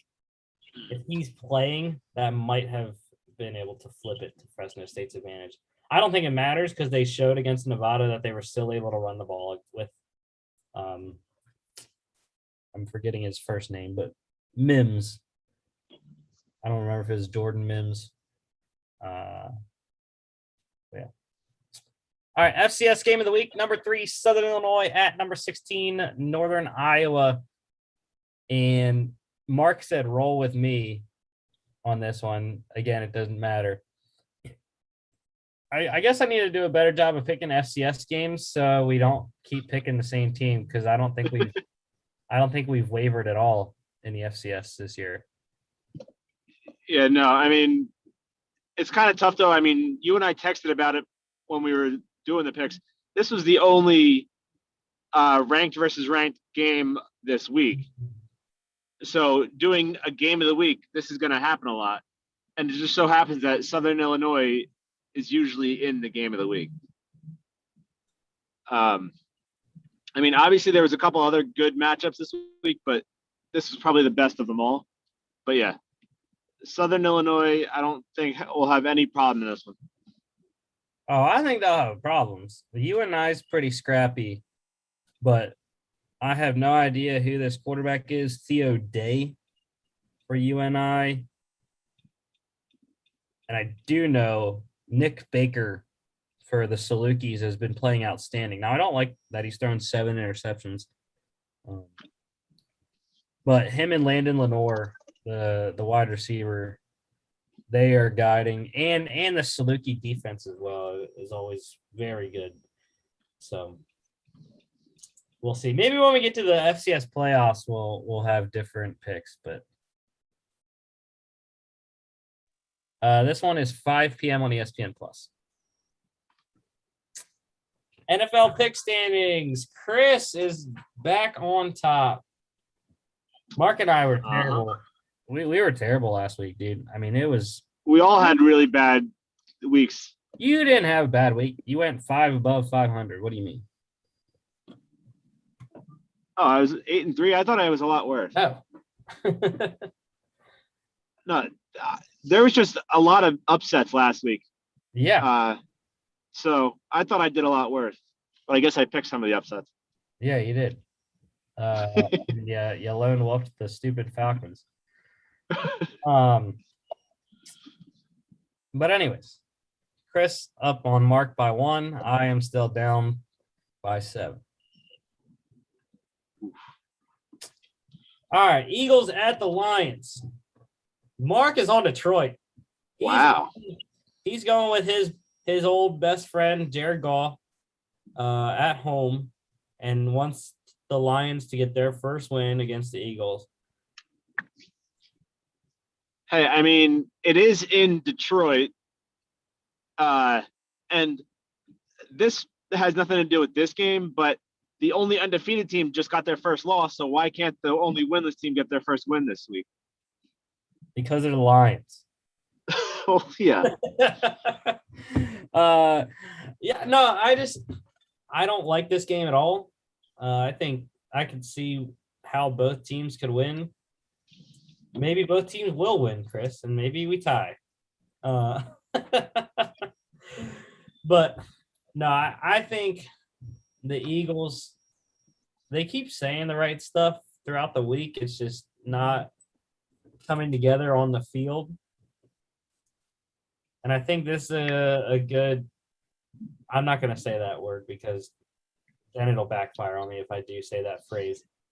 So I'm not going to say that. But what I was thinking, because I know it will backfire if I say it. Mm-hmm. But I think it's a good game for the Eagles.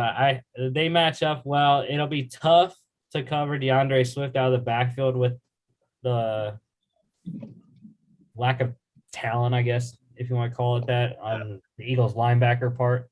But it is the return of Darius Slay to Detroit. I was about to say, is that the first game for him against them? Yeah. I think he'll get a pick. So, and I like Jalen Hurts, and even without Miles Sanders, the offense might even be better without Miles Sanders. No offense to him, but I think they drafted Kenneth Gainwell for a reason, and he's going to be the number one back. So, over under is 48. 48. Yeah, let's get it. Let's score some points. AFC North matchup, Steelers at the Browns. Yes, this is sort of me being a Steelers fan, but also I think that they can do it. I mean,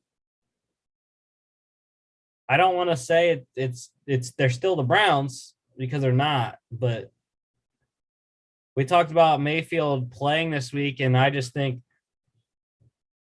I'm not sold that his shoulder's 100%.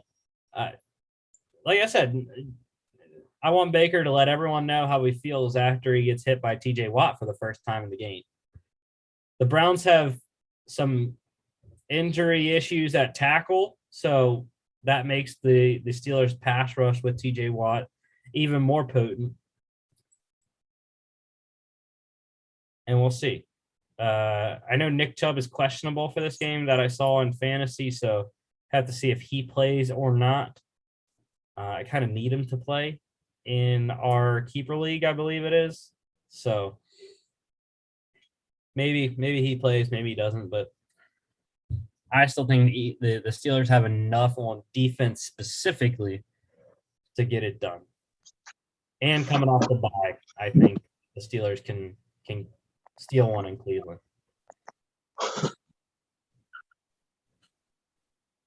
Yeah, I mean, I'm on the Browns simply because, I mean, the Steelers have been kind of a disappointment, especially on the offensive side of the ball, I think, this year. And yes, they still have that great defense, but we saw what the Browns did last week. That was last week, right, against the Broncos. Mm-hmm.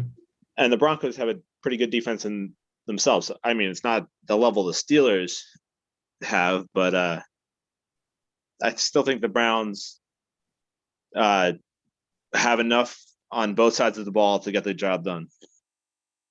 I do have to say to that point about the Broncos, Von Miller didn't play the majority of that game. Does that change it? Probably not, but still. Over-under is 42, and I like the under. It's maybe defense. Mm-hmm. Panthers at the Falcons. And I really wanted Mark to be on again for this one because for this game, he said rolling with me. Mm-hmm. And I don't know if he's listening while at dinner or not. But Mark, if you are, or if you watch this back later, we're still going with the Panthers. I know last week we said we're done with the Panthers after they lost to the Giants. But this is a winnable game. It is a winnable game against a terrible defense that the Falcons are. I'm surprised that I don't even know how the Falcons are 3-3 right now. I really don't. Well, I mean, they played the Jets, the Dolphins, and I don't even know who their other win is, but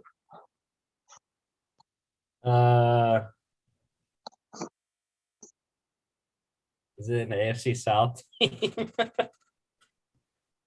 did they play the Lions?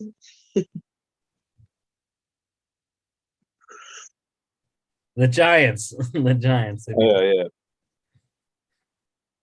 But yeah, every game for them has been within one score except for weeks 1 and 2 where they got blown out by the Eagles and the Bucks.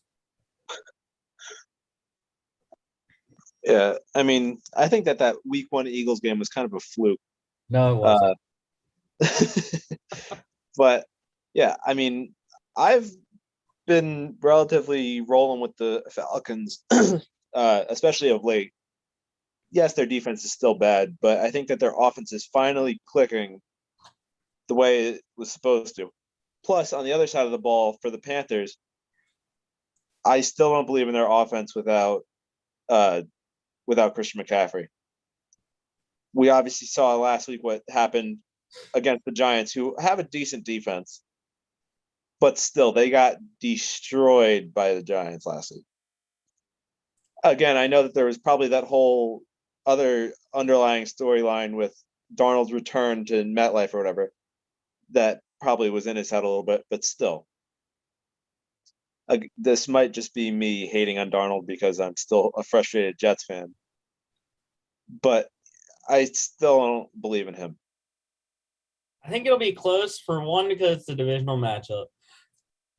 And the way the Panthers can get the win is, by God, Robbie Anderson actually catch the dang ball. I mean, he is getting targeted like 8-9 times per game. Mm-hmm. And he's only getting like 3 catches, maybe 2. But I think that's the first thing that has to happen is that Robbie Anderson actually got to catch the ball. Mm-hmm. And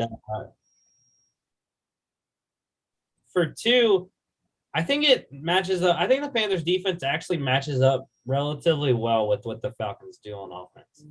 Kyle Pitts is starting to break out, but what the Panthers counter that with is Shaq Thompson, who is one of the better linebackers in the league. Mm-hmm. So I think he will be able to cover Pitts one-on-one for the majority of the day. I haven't heard anything about Gilmore. I don't think he's playing. I'd have to look at the I thought I heard he has a chance of playing this week. Panthers injury report here. Final injury report. So Terrace Marshall's out. They are getting Shaq Thompson back.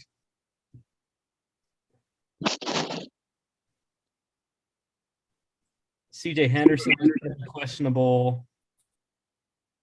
And yeah, I'm not sure if Stephon Gilmore's playing or not. He's not on the injury report. So that means they must have not activated him off PUP if he isn't playing.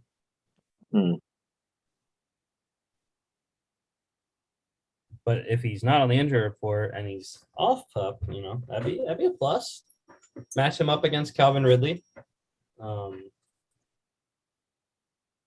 Yeah, I think they can do that. I think they can match up against Falcons offense. So we'll have to see. Over under is 47. 47. I like the over. Yeah, I do too.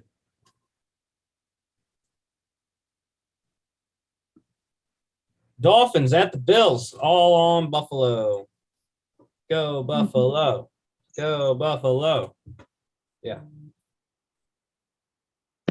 Too much offense, man. Too much offense for the Dolphins to handle. Yeah, I mean, obviously with all this other distractions with the Deshaun Watson trade rumors and all that, I don't know. I think it's probably getting to Tua a little bit. However, I do have to say I wouldn't be surprised if this game is actually a close game because for one, it's a division game. And Miami seems to play all three of the division opponents well, no matter what the records are. Granted, it is in Buffalo. It's not down in Miami. So the weather could have something to do with it. I don't know what the weather's supposed to be like this weekend up in Buffalo. But yeah, Buffalo wins, but I think Miami can cover the spread. Yeah, I was questioning that, but I wouldn't be surprised if Buffalo covers because their defense is good enough too. Even though Tua's actually been balling since he came back. People don't think he's played well because they're 1-6 and they're 0-2 since he's returned, but he hasn't gotten much help from his defense. Yeah, as much as I still don't believe in Tua, I do agree. I don't think he was the problem at all. Yeah, I mean, he threw 4 touchdowns against the Falcons and they still lost last week. So the over-under is 49. 4-9. I don't like that as much as the other game. I think I like it. I do like it. 35-21 and a push All right. for Buffalo. Niners at the Bears. You know, I was so pissed Mark decided to pick the dang Bears. I thought I was getting an easy lone wolf. I was gonna ride it, Justin Fields. But no, get the lone wolf now, Chris. I was gonna say I like that I'm the lone wolf because I don't know my exact record in lone wolves in the NFL this year, but I know it's a very good record. So I'll take it. No, but I picked the 49ers not only because they are the favorite, but they obviously they haven't had the season that some of us thought they were going to. But I think this is a game where they can kind of right the ship and maybe work towards a possible wild card. And I mean, it helps that Khalil Mack is not playing for the Bears.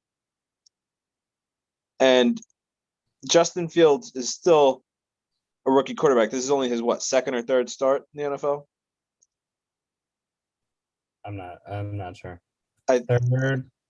Fourth, Yeah. no, fourth probably. Maybe, I don't know. Well, still, he's only a couple games into his NFL career. He hasn't had the best success at this point. The offensive line for the Bears is not that great. And with the 49ers defensive line, I think that they'll get to him a couple times. So I just think all signs are pointing to the 49ers going into Chicago and getting the W. Yeah, it was a tough game for me to pick. I just looked at what the Colts were able to do to the Niners and based my pick off that because I think that's exactly what the Bears are going to do. We know Justin Fields has struggled throwing the ball this year, but he's not going to have to. They're going to run the ball and run it many, many times in this game, and that's how they're going to win. Khalil Herbert has been a godsend as a 6th-round pick, I believe he was, for the Bears this year. And him and Justin Fields are going to run a lot of read option, and I think that's what's going to get it done. Play action over top with Allen Robinson and co. against the Niners defense that has had secondary injuries. So.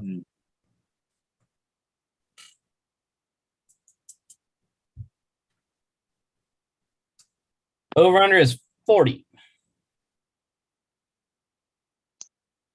I don't know. That's a tough one. It's very low, but these are two, I think, defensive teams. So This is true. yeah, I wouldn't be surprised if it's under. Titans at the Colts, AFC South matchup. I'm surprised no one went with the horseshoe. I mean, I was kind of surprised that the Colts were the favorite in this one. They're home. That's why. I was gonna say that's probably the only reason why, because I mean, also the fact that Julio Jones is out probably pushed the needle a little bit towards the Colts, but I don't think that matters. That wasn't official until today, though. But either way, though, I still don't think that the Julio Jones thing matters that much.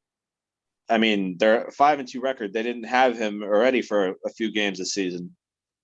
Granted, one of those games they did lose to the Jets. Yeah, I think but that was also without AJ Brown as well. I think this is gonna be a very good game. Colts have showed life after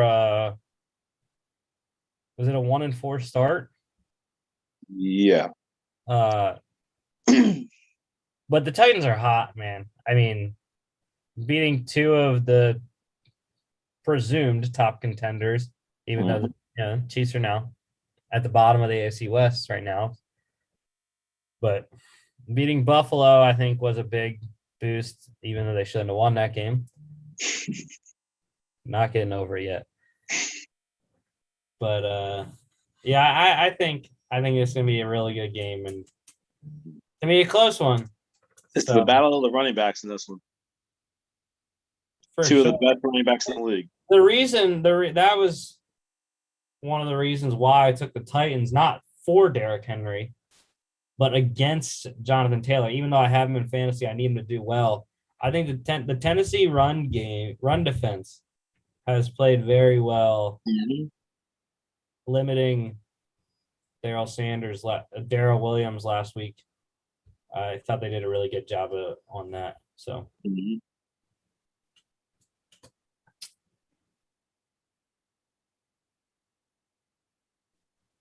Over-under is 51. And I'm going over. I don't know, though. I don't know if they're going to have enough time to score all those points.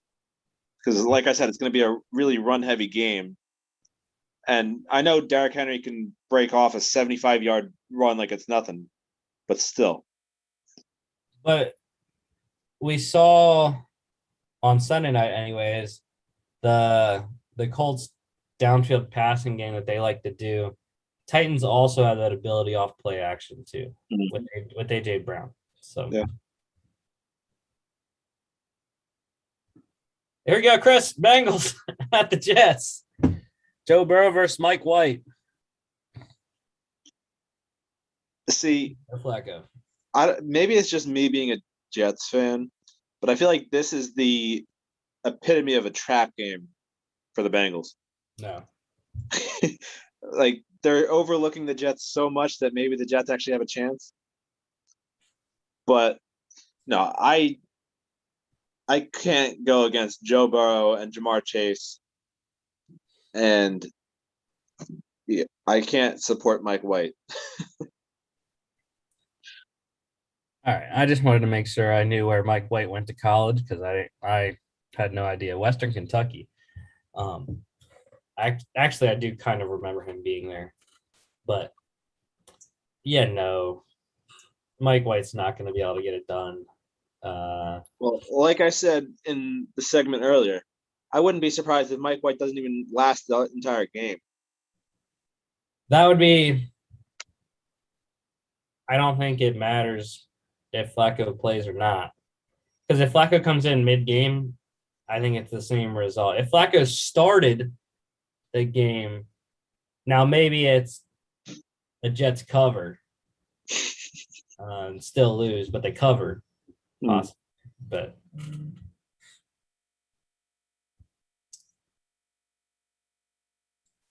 Over under is 43.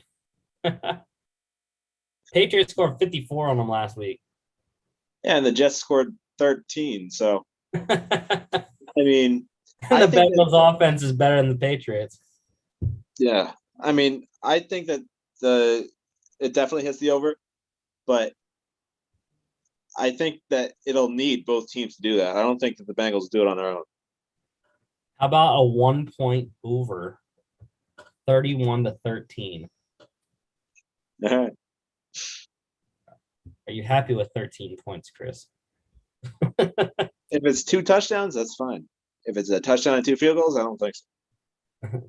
2 touchdowns and miss the extra point. I'd rather that than have 2 field goals. All right, Rams at the Texans. Another big spread here. Yeah, I know we can't pick locks with the double-digit spreads or whatever, but this is the lock of the week. See, you say these things, Chris, and then and Davis Milk comes out and throws for 450 yards and 4 touchdowns, and the Texans win at home. Well, I was thinking more along the lines of the Texans running backs now that it's not as crowded. Like David Johnson and Philip Lindsay probably go off in this one. No. It would have to be Brandon Cooks and their other receivers who I don't know their names. Nico Collins, is he active right now? I don't know if he's hurt or not. I think he is. He's good to go. But yeah, it would have to be the passing game in my mind because they'd have to keep up with Matthew Stafford. It was nice. This slide I didn't have to change.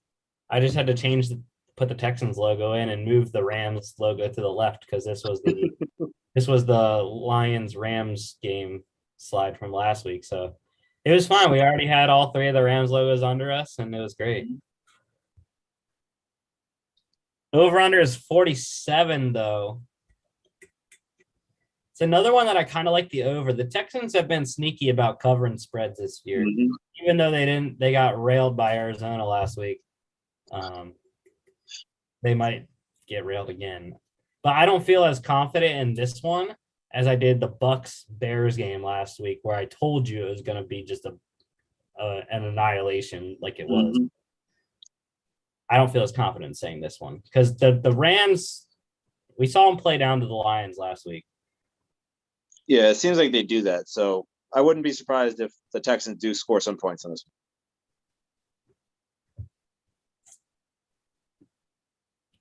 one. 405 games here. Patriots at the Chargers. We have 3 lightning bolts. Yeah, I don't like that. I mean, yeah.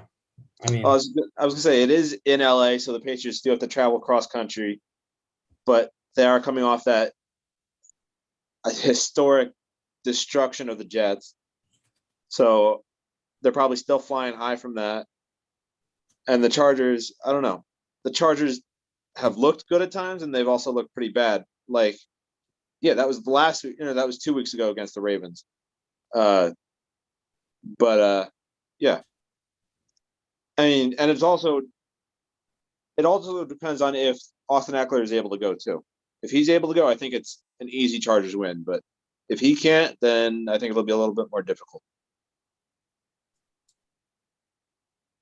Yeah, I thought this game is going to be very close. The fact of the matter is both offenses are playing well. I mean, Mac Jones has been a revelation for the Patriots ever since the Cowboys game, I think, about 3 weeks ago. And yeah, it should be a good game, I think. But the Chargers defense, I think Brandon James and co. have something special planned for how to keep Mac Jones down. Yeah. But they also got to worry about stopping Damian Harris. That's a big factor as well. Oh yeah. But just make him fumble, and then you're good. Him and Stevenson both have fumbling issues right now. So over under is 50. Tied for third highest this week in the NFL. 50 over, right? Two high scoring offenses. Yeah, but I don't know. I think it goes right around there. I think it can go 49 or it could go like 56. Like it's one of those two numbers. I think is the final score. Okay, my internet sucks. So that's cool. No, but yeah, I think it'll just go over. They'll score in the 50s.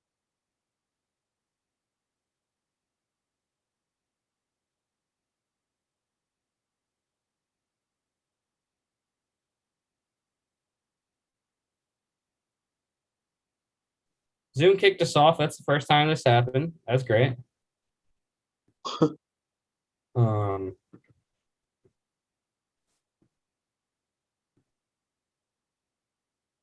My internet is unstable apparently for some reason. I don't know why. But hopefully we're good. We only have a little bit left of the show. We're gonna get there. And but anyways, next game here, Jags at the Seahawks. And I was like, are you kidding me, dude? I thought I was getting another one. I was gonna do another one. And then y'all both picked the Jags. I was like, come on. Now they're gonna lose. I couldn't go with the Seahawks. I couldn't go with Geno Smith. Even being in Seattle, that's not as big of a deal anymore, I think, as it used to be. And I mean, Jaguars have also obviously been pretty bad this year, other than the one game against the Dolphins. But I think that they build on that this week and get their second win of the season here. Yeah, the matchup that I like and for the Jags to win this one is Trevor Lawrence against the Seahawks defense. I think is a great matchup. Coming off the bye for the Jags, should be able to get Marvin Jones and Jamal Agnew, who the previous two games for the Jags has become heavily involved in the offensive game plan and as a receiver, not just as a all-pro returner like he was. Mm-hmm. I mean, I picked him up in this ridiculous 20-man, 6 flex, 1 super flex league. It's so dumb. I mean, I'm like one and I don't even know how I got to win. 1 and 6. But yeah, I think Trevor Lawrence against Seahawks secondary is really good matchup. And I don't know if they'll be able to run the ball with James Robinson because we saw Kamara wasn't able to get much going on the ground for the Saints. So I'm not sure if they'll be able to do that or not. It'd be interesting to see if the Seahawks can run against the Jags defense. Yeah.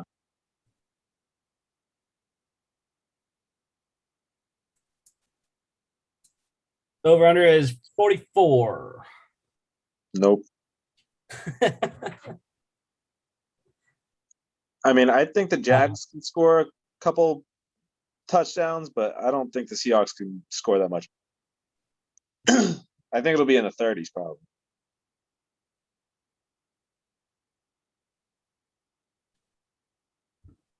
.425 games here. Washington at the Broncos. This was another one I was close. Mm-hmm. I think originally I was going to pick Washington. But then I was like, the Broncos are at home. They have presumably a better overall team. Mm-hmm. And I thought they played well against the Browns. So, yeah, I had the same struggle here trying to pick this game. Because, I mean, obviously, the Washington has I think a high-powered offense. Well, I guess if you could call it a high-powered offense, they have Terry McLaurin and Antonio Gibson. Those are probably the two best players on that offense. But again, it's against the Broncos defense. With or without Von Miller, I don't know his status for this game. I still think the Broncos defense is going to be able to stop them. And I think that's what it's going to come down to, is the Broncos getting a defensive stop. Possibly. Yeah, we'll have to see. I don't know what the status of Von Miller is, but I think maybe I don't know how healthy Bridgewater is either. I mean, they got all that extra rest from the Thursday night game, so who knows? So if he is rested, maybe he plays very well. If not, let's go Drew Lock. Over under is 45. 45. That's a tough one. Just under. Yeah. Actually, I think more than just under. 17-14 Broncos. They push the spread. Bucks at the Saints. 3 Buccaneers flags. Yeah, I hate to do this because it's against the Saints, and the Saints have played pretty well, especially on defense. But I just think Tom Brady's playing probably the best he's ever played so far, which is crazy to say, being that he's 44 years old. But yeah, he's only 42. Whatever, but still. I mean, they are without Antonio Brown, and I think Gronk is still out, right? Probably. So I mean, yeah, it doesn't matter. I was gonna say they played without the two of them last week, and maybe the week before that too. And yeah, Brady's still putting up numbers. Still has Godwin. Still has Mike Evans. As much as I hate to say it, I don't see the Saints having any shot at winning this game. I think they have a shot, but just like the Falcons being 3-3, I have no idea how the Saints are 4-2. Their defense. Because and the fact that they got to play the Seahawks without Russell Wilson. Jameis has not. You know that video, the not that guy video? That's exactly Jameis. Jameis is not that guy. And they're lucky they got the week 1 blowout over the Packers. That was a fluke thing being played in Jacksonville. But we all thought that was going to affect the Saints more than it affected the Packers, but that wasn't the case. Yeah. But again, I think it was a lucky because it was a change that the Packers had to make to go farther than kind of straight down to New Orleans. They had to go. Yeah. But no, yeah. I hope that Leonard Fournette will be able to run the ball. The Bucs have ran the ball very well this year, even though the Saints were able to shut down the Seahawks running game. Seahawks offensive line isn't the Bucs offensive line. I think the Bucs are really good at the O-line spots. They'd be able to run the ball with Leonard Fournette, which opens up the play action to their guys. So, and if Gronk's out again, look for OJ Howard to be a factor once again.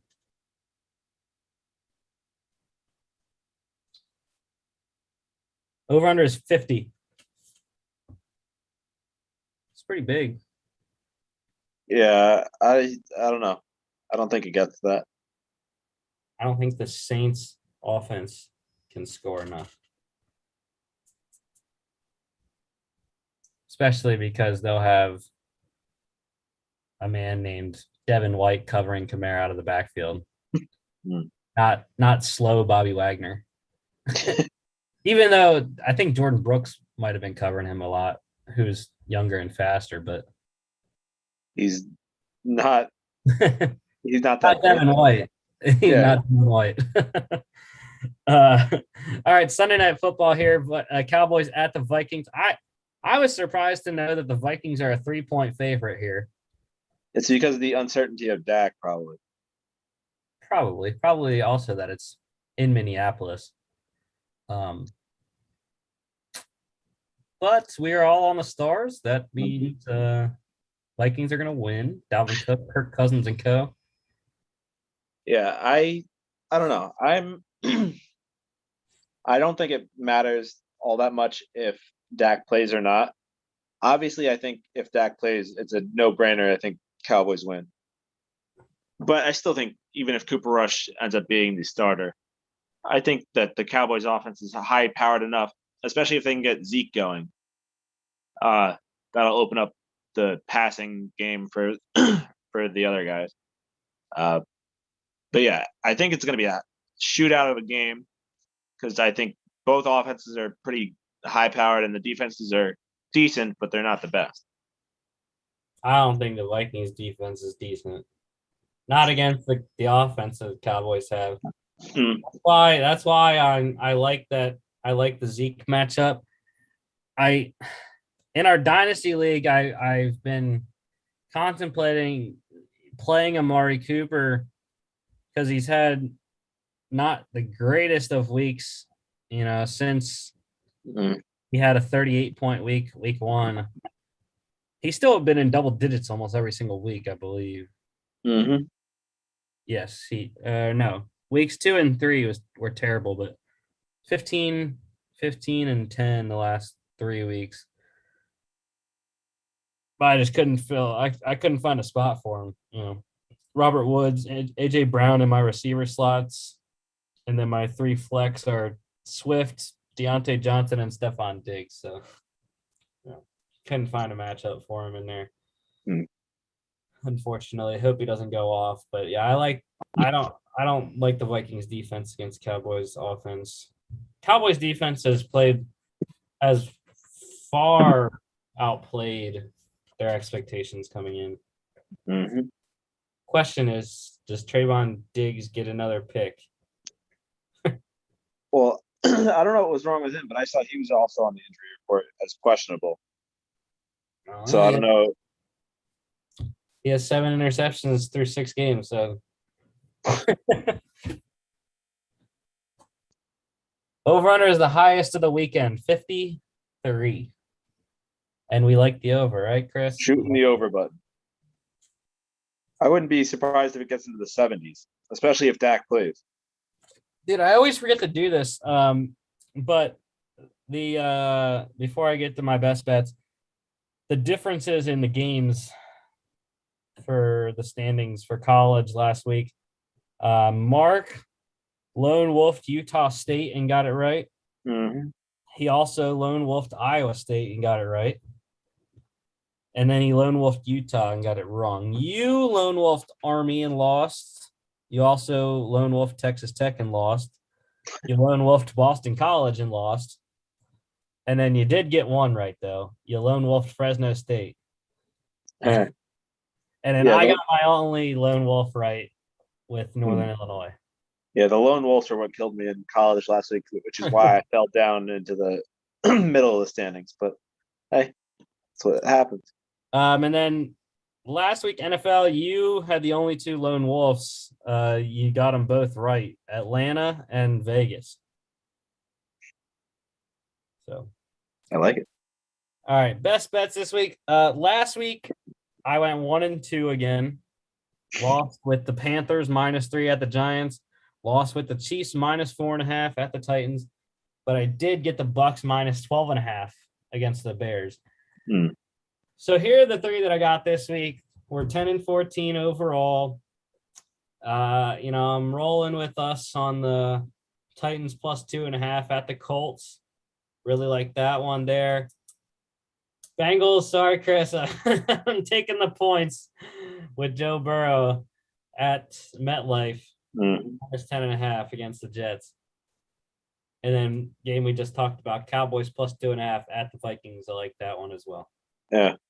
I mean, all three of these, I think we all were on the same for all three of these games. So I don't have any issues with your picks, obviously, because I think all three of these teams are going to win. Yes, and the 10.5 is huge, but we all know the Jets' injury concerns and stuff on both sides of the ball, and we know how high-powered the Bengals' offense has been. So I wouldn't be surprised if that's actually covered. It is interesting though that you did go with two underdogs in the best bets as well. But yeah, like we said, we expect them both to win. You got to pick what you got to pick, man. Got to try something. Yeah, these, as we'll see in the dogs and the locks, it was tough to pick these this week. So NFL locks, look at that, man. We're still sterling 7-1. Last week we were all on the Packers. Yep. And they got it done against Washington. So all different this week, though. Actually, no, I forgot. Mark went with me. He made me flip a coin between you and me. And it ended up me. It was heads for Bucks, tails for Chargers, because the Bucks have a head on their logo. So, Yeah, I mean, like I said though, it was tough picking the lock because we do have that rule that you can't do the double-digit spreads, and I think every other one that I had picked was under 5 points, so it was tough to pick the lock this week. And I just felt most confident in the Chargers. Honestly, though, I do expect the Buccaneers to win and cover and whatnot. I just, as a Saints fan, I couldn't pick the Buccaneers. yeah, it was tough. I was really between this one and the Chargers. I think those are the only two I was considering. So all right, dog standings. Chris, you're pulling away, man. Let's go. 2-0 once again. Chris is the number 1 seed. You know, if the playoffs ended today, Mark and I are looking like wild cards at 9-7. Last week, Mark and I, we got a point on the last second field goal that Younghoe Koo hit against the Dolphins, plus 2.5 against the Falcons, because we locked that in early. Unlike the game time spread of 1.5, we got ours at 2.5. And Chris, you got an easy outright win, plus Colts plus 4 at the Niners. Mm-hmm. So. All right, this week you're on the Titans plus 2.5 at the Colts. I'm on the Jags plus 3.5 at the Seahawks, and Mark is on the Cowboys plus 2.5 at the Vikings. 2 of these are my best bets. Yeah, I mean, it's kind of funny. I think I did this last week too, but I'm now going against the team that I picked the week before. And I mean, the Titans, we already discussed it when we talked about that. I just think Derrick Henry and that Titans offense is going to control the game. And I mean, it's only a field goal spread essentially, so I expect them to win by a field goal, at least. Yeah. Or you can do like we did against the Falcons last week and, you know, lose by 2. No, but I was struggling with trying to pick underdog, and I was thinking about the Titans too. But, you know, I picked a couple dogs outright in the regular picks. The Steelers, the Panthers. You know, I picked the Bears, the Titans, and the Jags, and the Cowboys. Mm. But I wanted the Jags. Going with Trevor Lawrence, like I said. And at least this one's a 3.5. So if they lose by 3, I still get a point. That's what Mark always says. He hates the 2.5. So, Mm-hmm. oh well. he's stuck with it this week. He said Titans or Cowboys. I was like, well, Chris gone Titans, so he's like, Make well, it interesting. go Cowboys to make it all different. I was like, all right. We're all different. Cowboys plus 2.5 at the Vikings. We all have all three of these teams winning this week, so Mhm. maybe we all go 2-0 like the old days of week 4. I don't know. I don't know if we actually all went 2-0 week 4, but all right, that's our show for today. Don't forget to we'll be back next Friday, recapping the couple games during the week. So looking forward to that Thursday night game.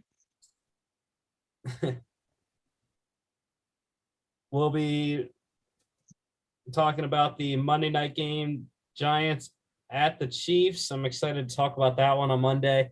And then, yeah, man, Jets at the Colts, Joe Flacco versus Carson Wentz. What a matchup. If it is Joe Flacco, that is. Next Thursday night. We'll find out tomorrow the status of Zach Wilson, because tomorrow is the quote unquote deadline to put him on the IR. So, and we'll we see. actually have a full slate of Maction. Yes, Maction is back for college football. We have football 7 days a week next week, dude. Wow. 3 games on Tuesday. Ball State 4-4 at Akron 2-6. That one is 7:00 CBS Sports Net. Miami, Ohio, who is 4-4 at Ohio, 1-7, 7:30 on ESPNU. Eastern Michigan 5-3 at Toledo, 4-4, 7:30 on ESPN2. All 3 on Tuesday night, like I said. Wednesday night, we got Central Michigan 4-4 at Western Michigan 5-3. That's 7:00 on ESPNU. And then Northern Illinois 6-2 at Kent State 4-4, 7:00 ESPN2. And then we got one college game on Thursday, Georgia State 3-4 at Louisiana 6-1, 7:30 on ESPN. So yeah. Full slate of action. That's the show for today. Don't forget to follow us on all our social media at FAA Podcast on Instagram and Twitter. FAApodcast.com is the website. We are here on YouTube. We are over on Meta. As Mark Zuckerberg wants it to be called now, Meta, the metaverse. Also, check us out on Spotify, Apple Podcasts, iHeartRadio, wherever you listen to podcasts. Mm-hmm. All right, Chris, let's have a great weekend. And Let's hope. go Dogs. Yep.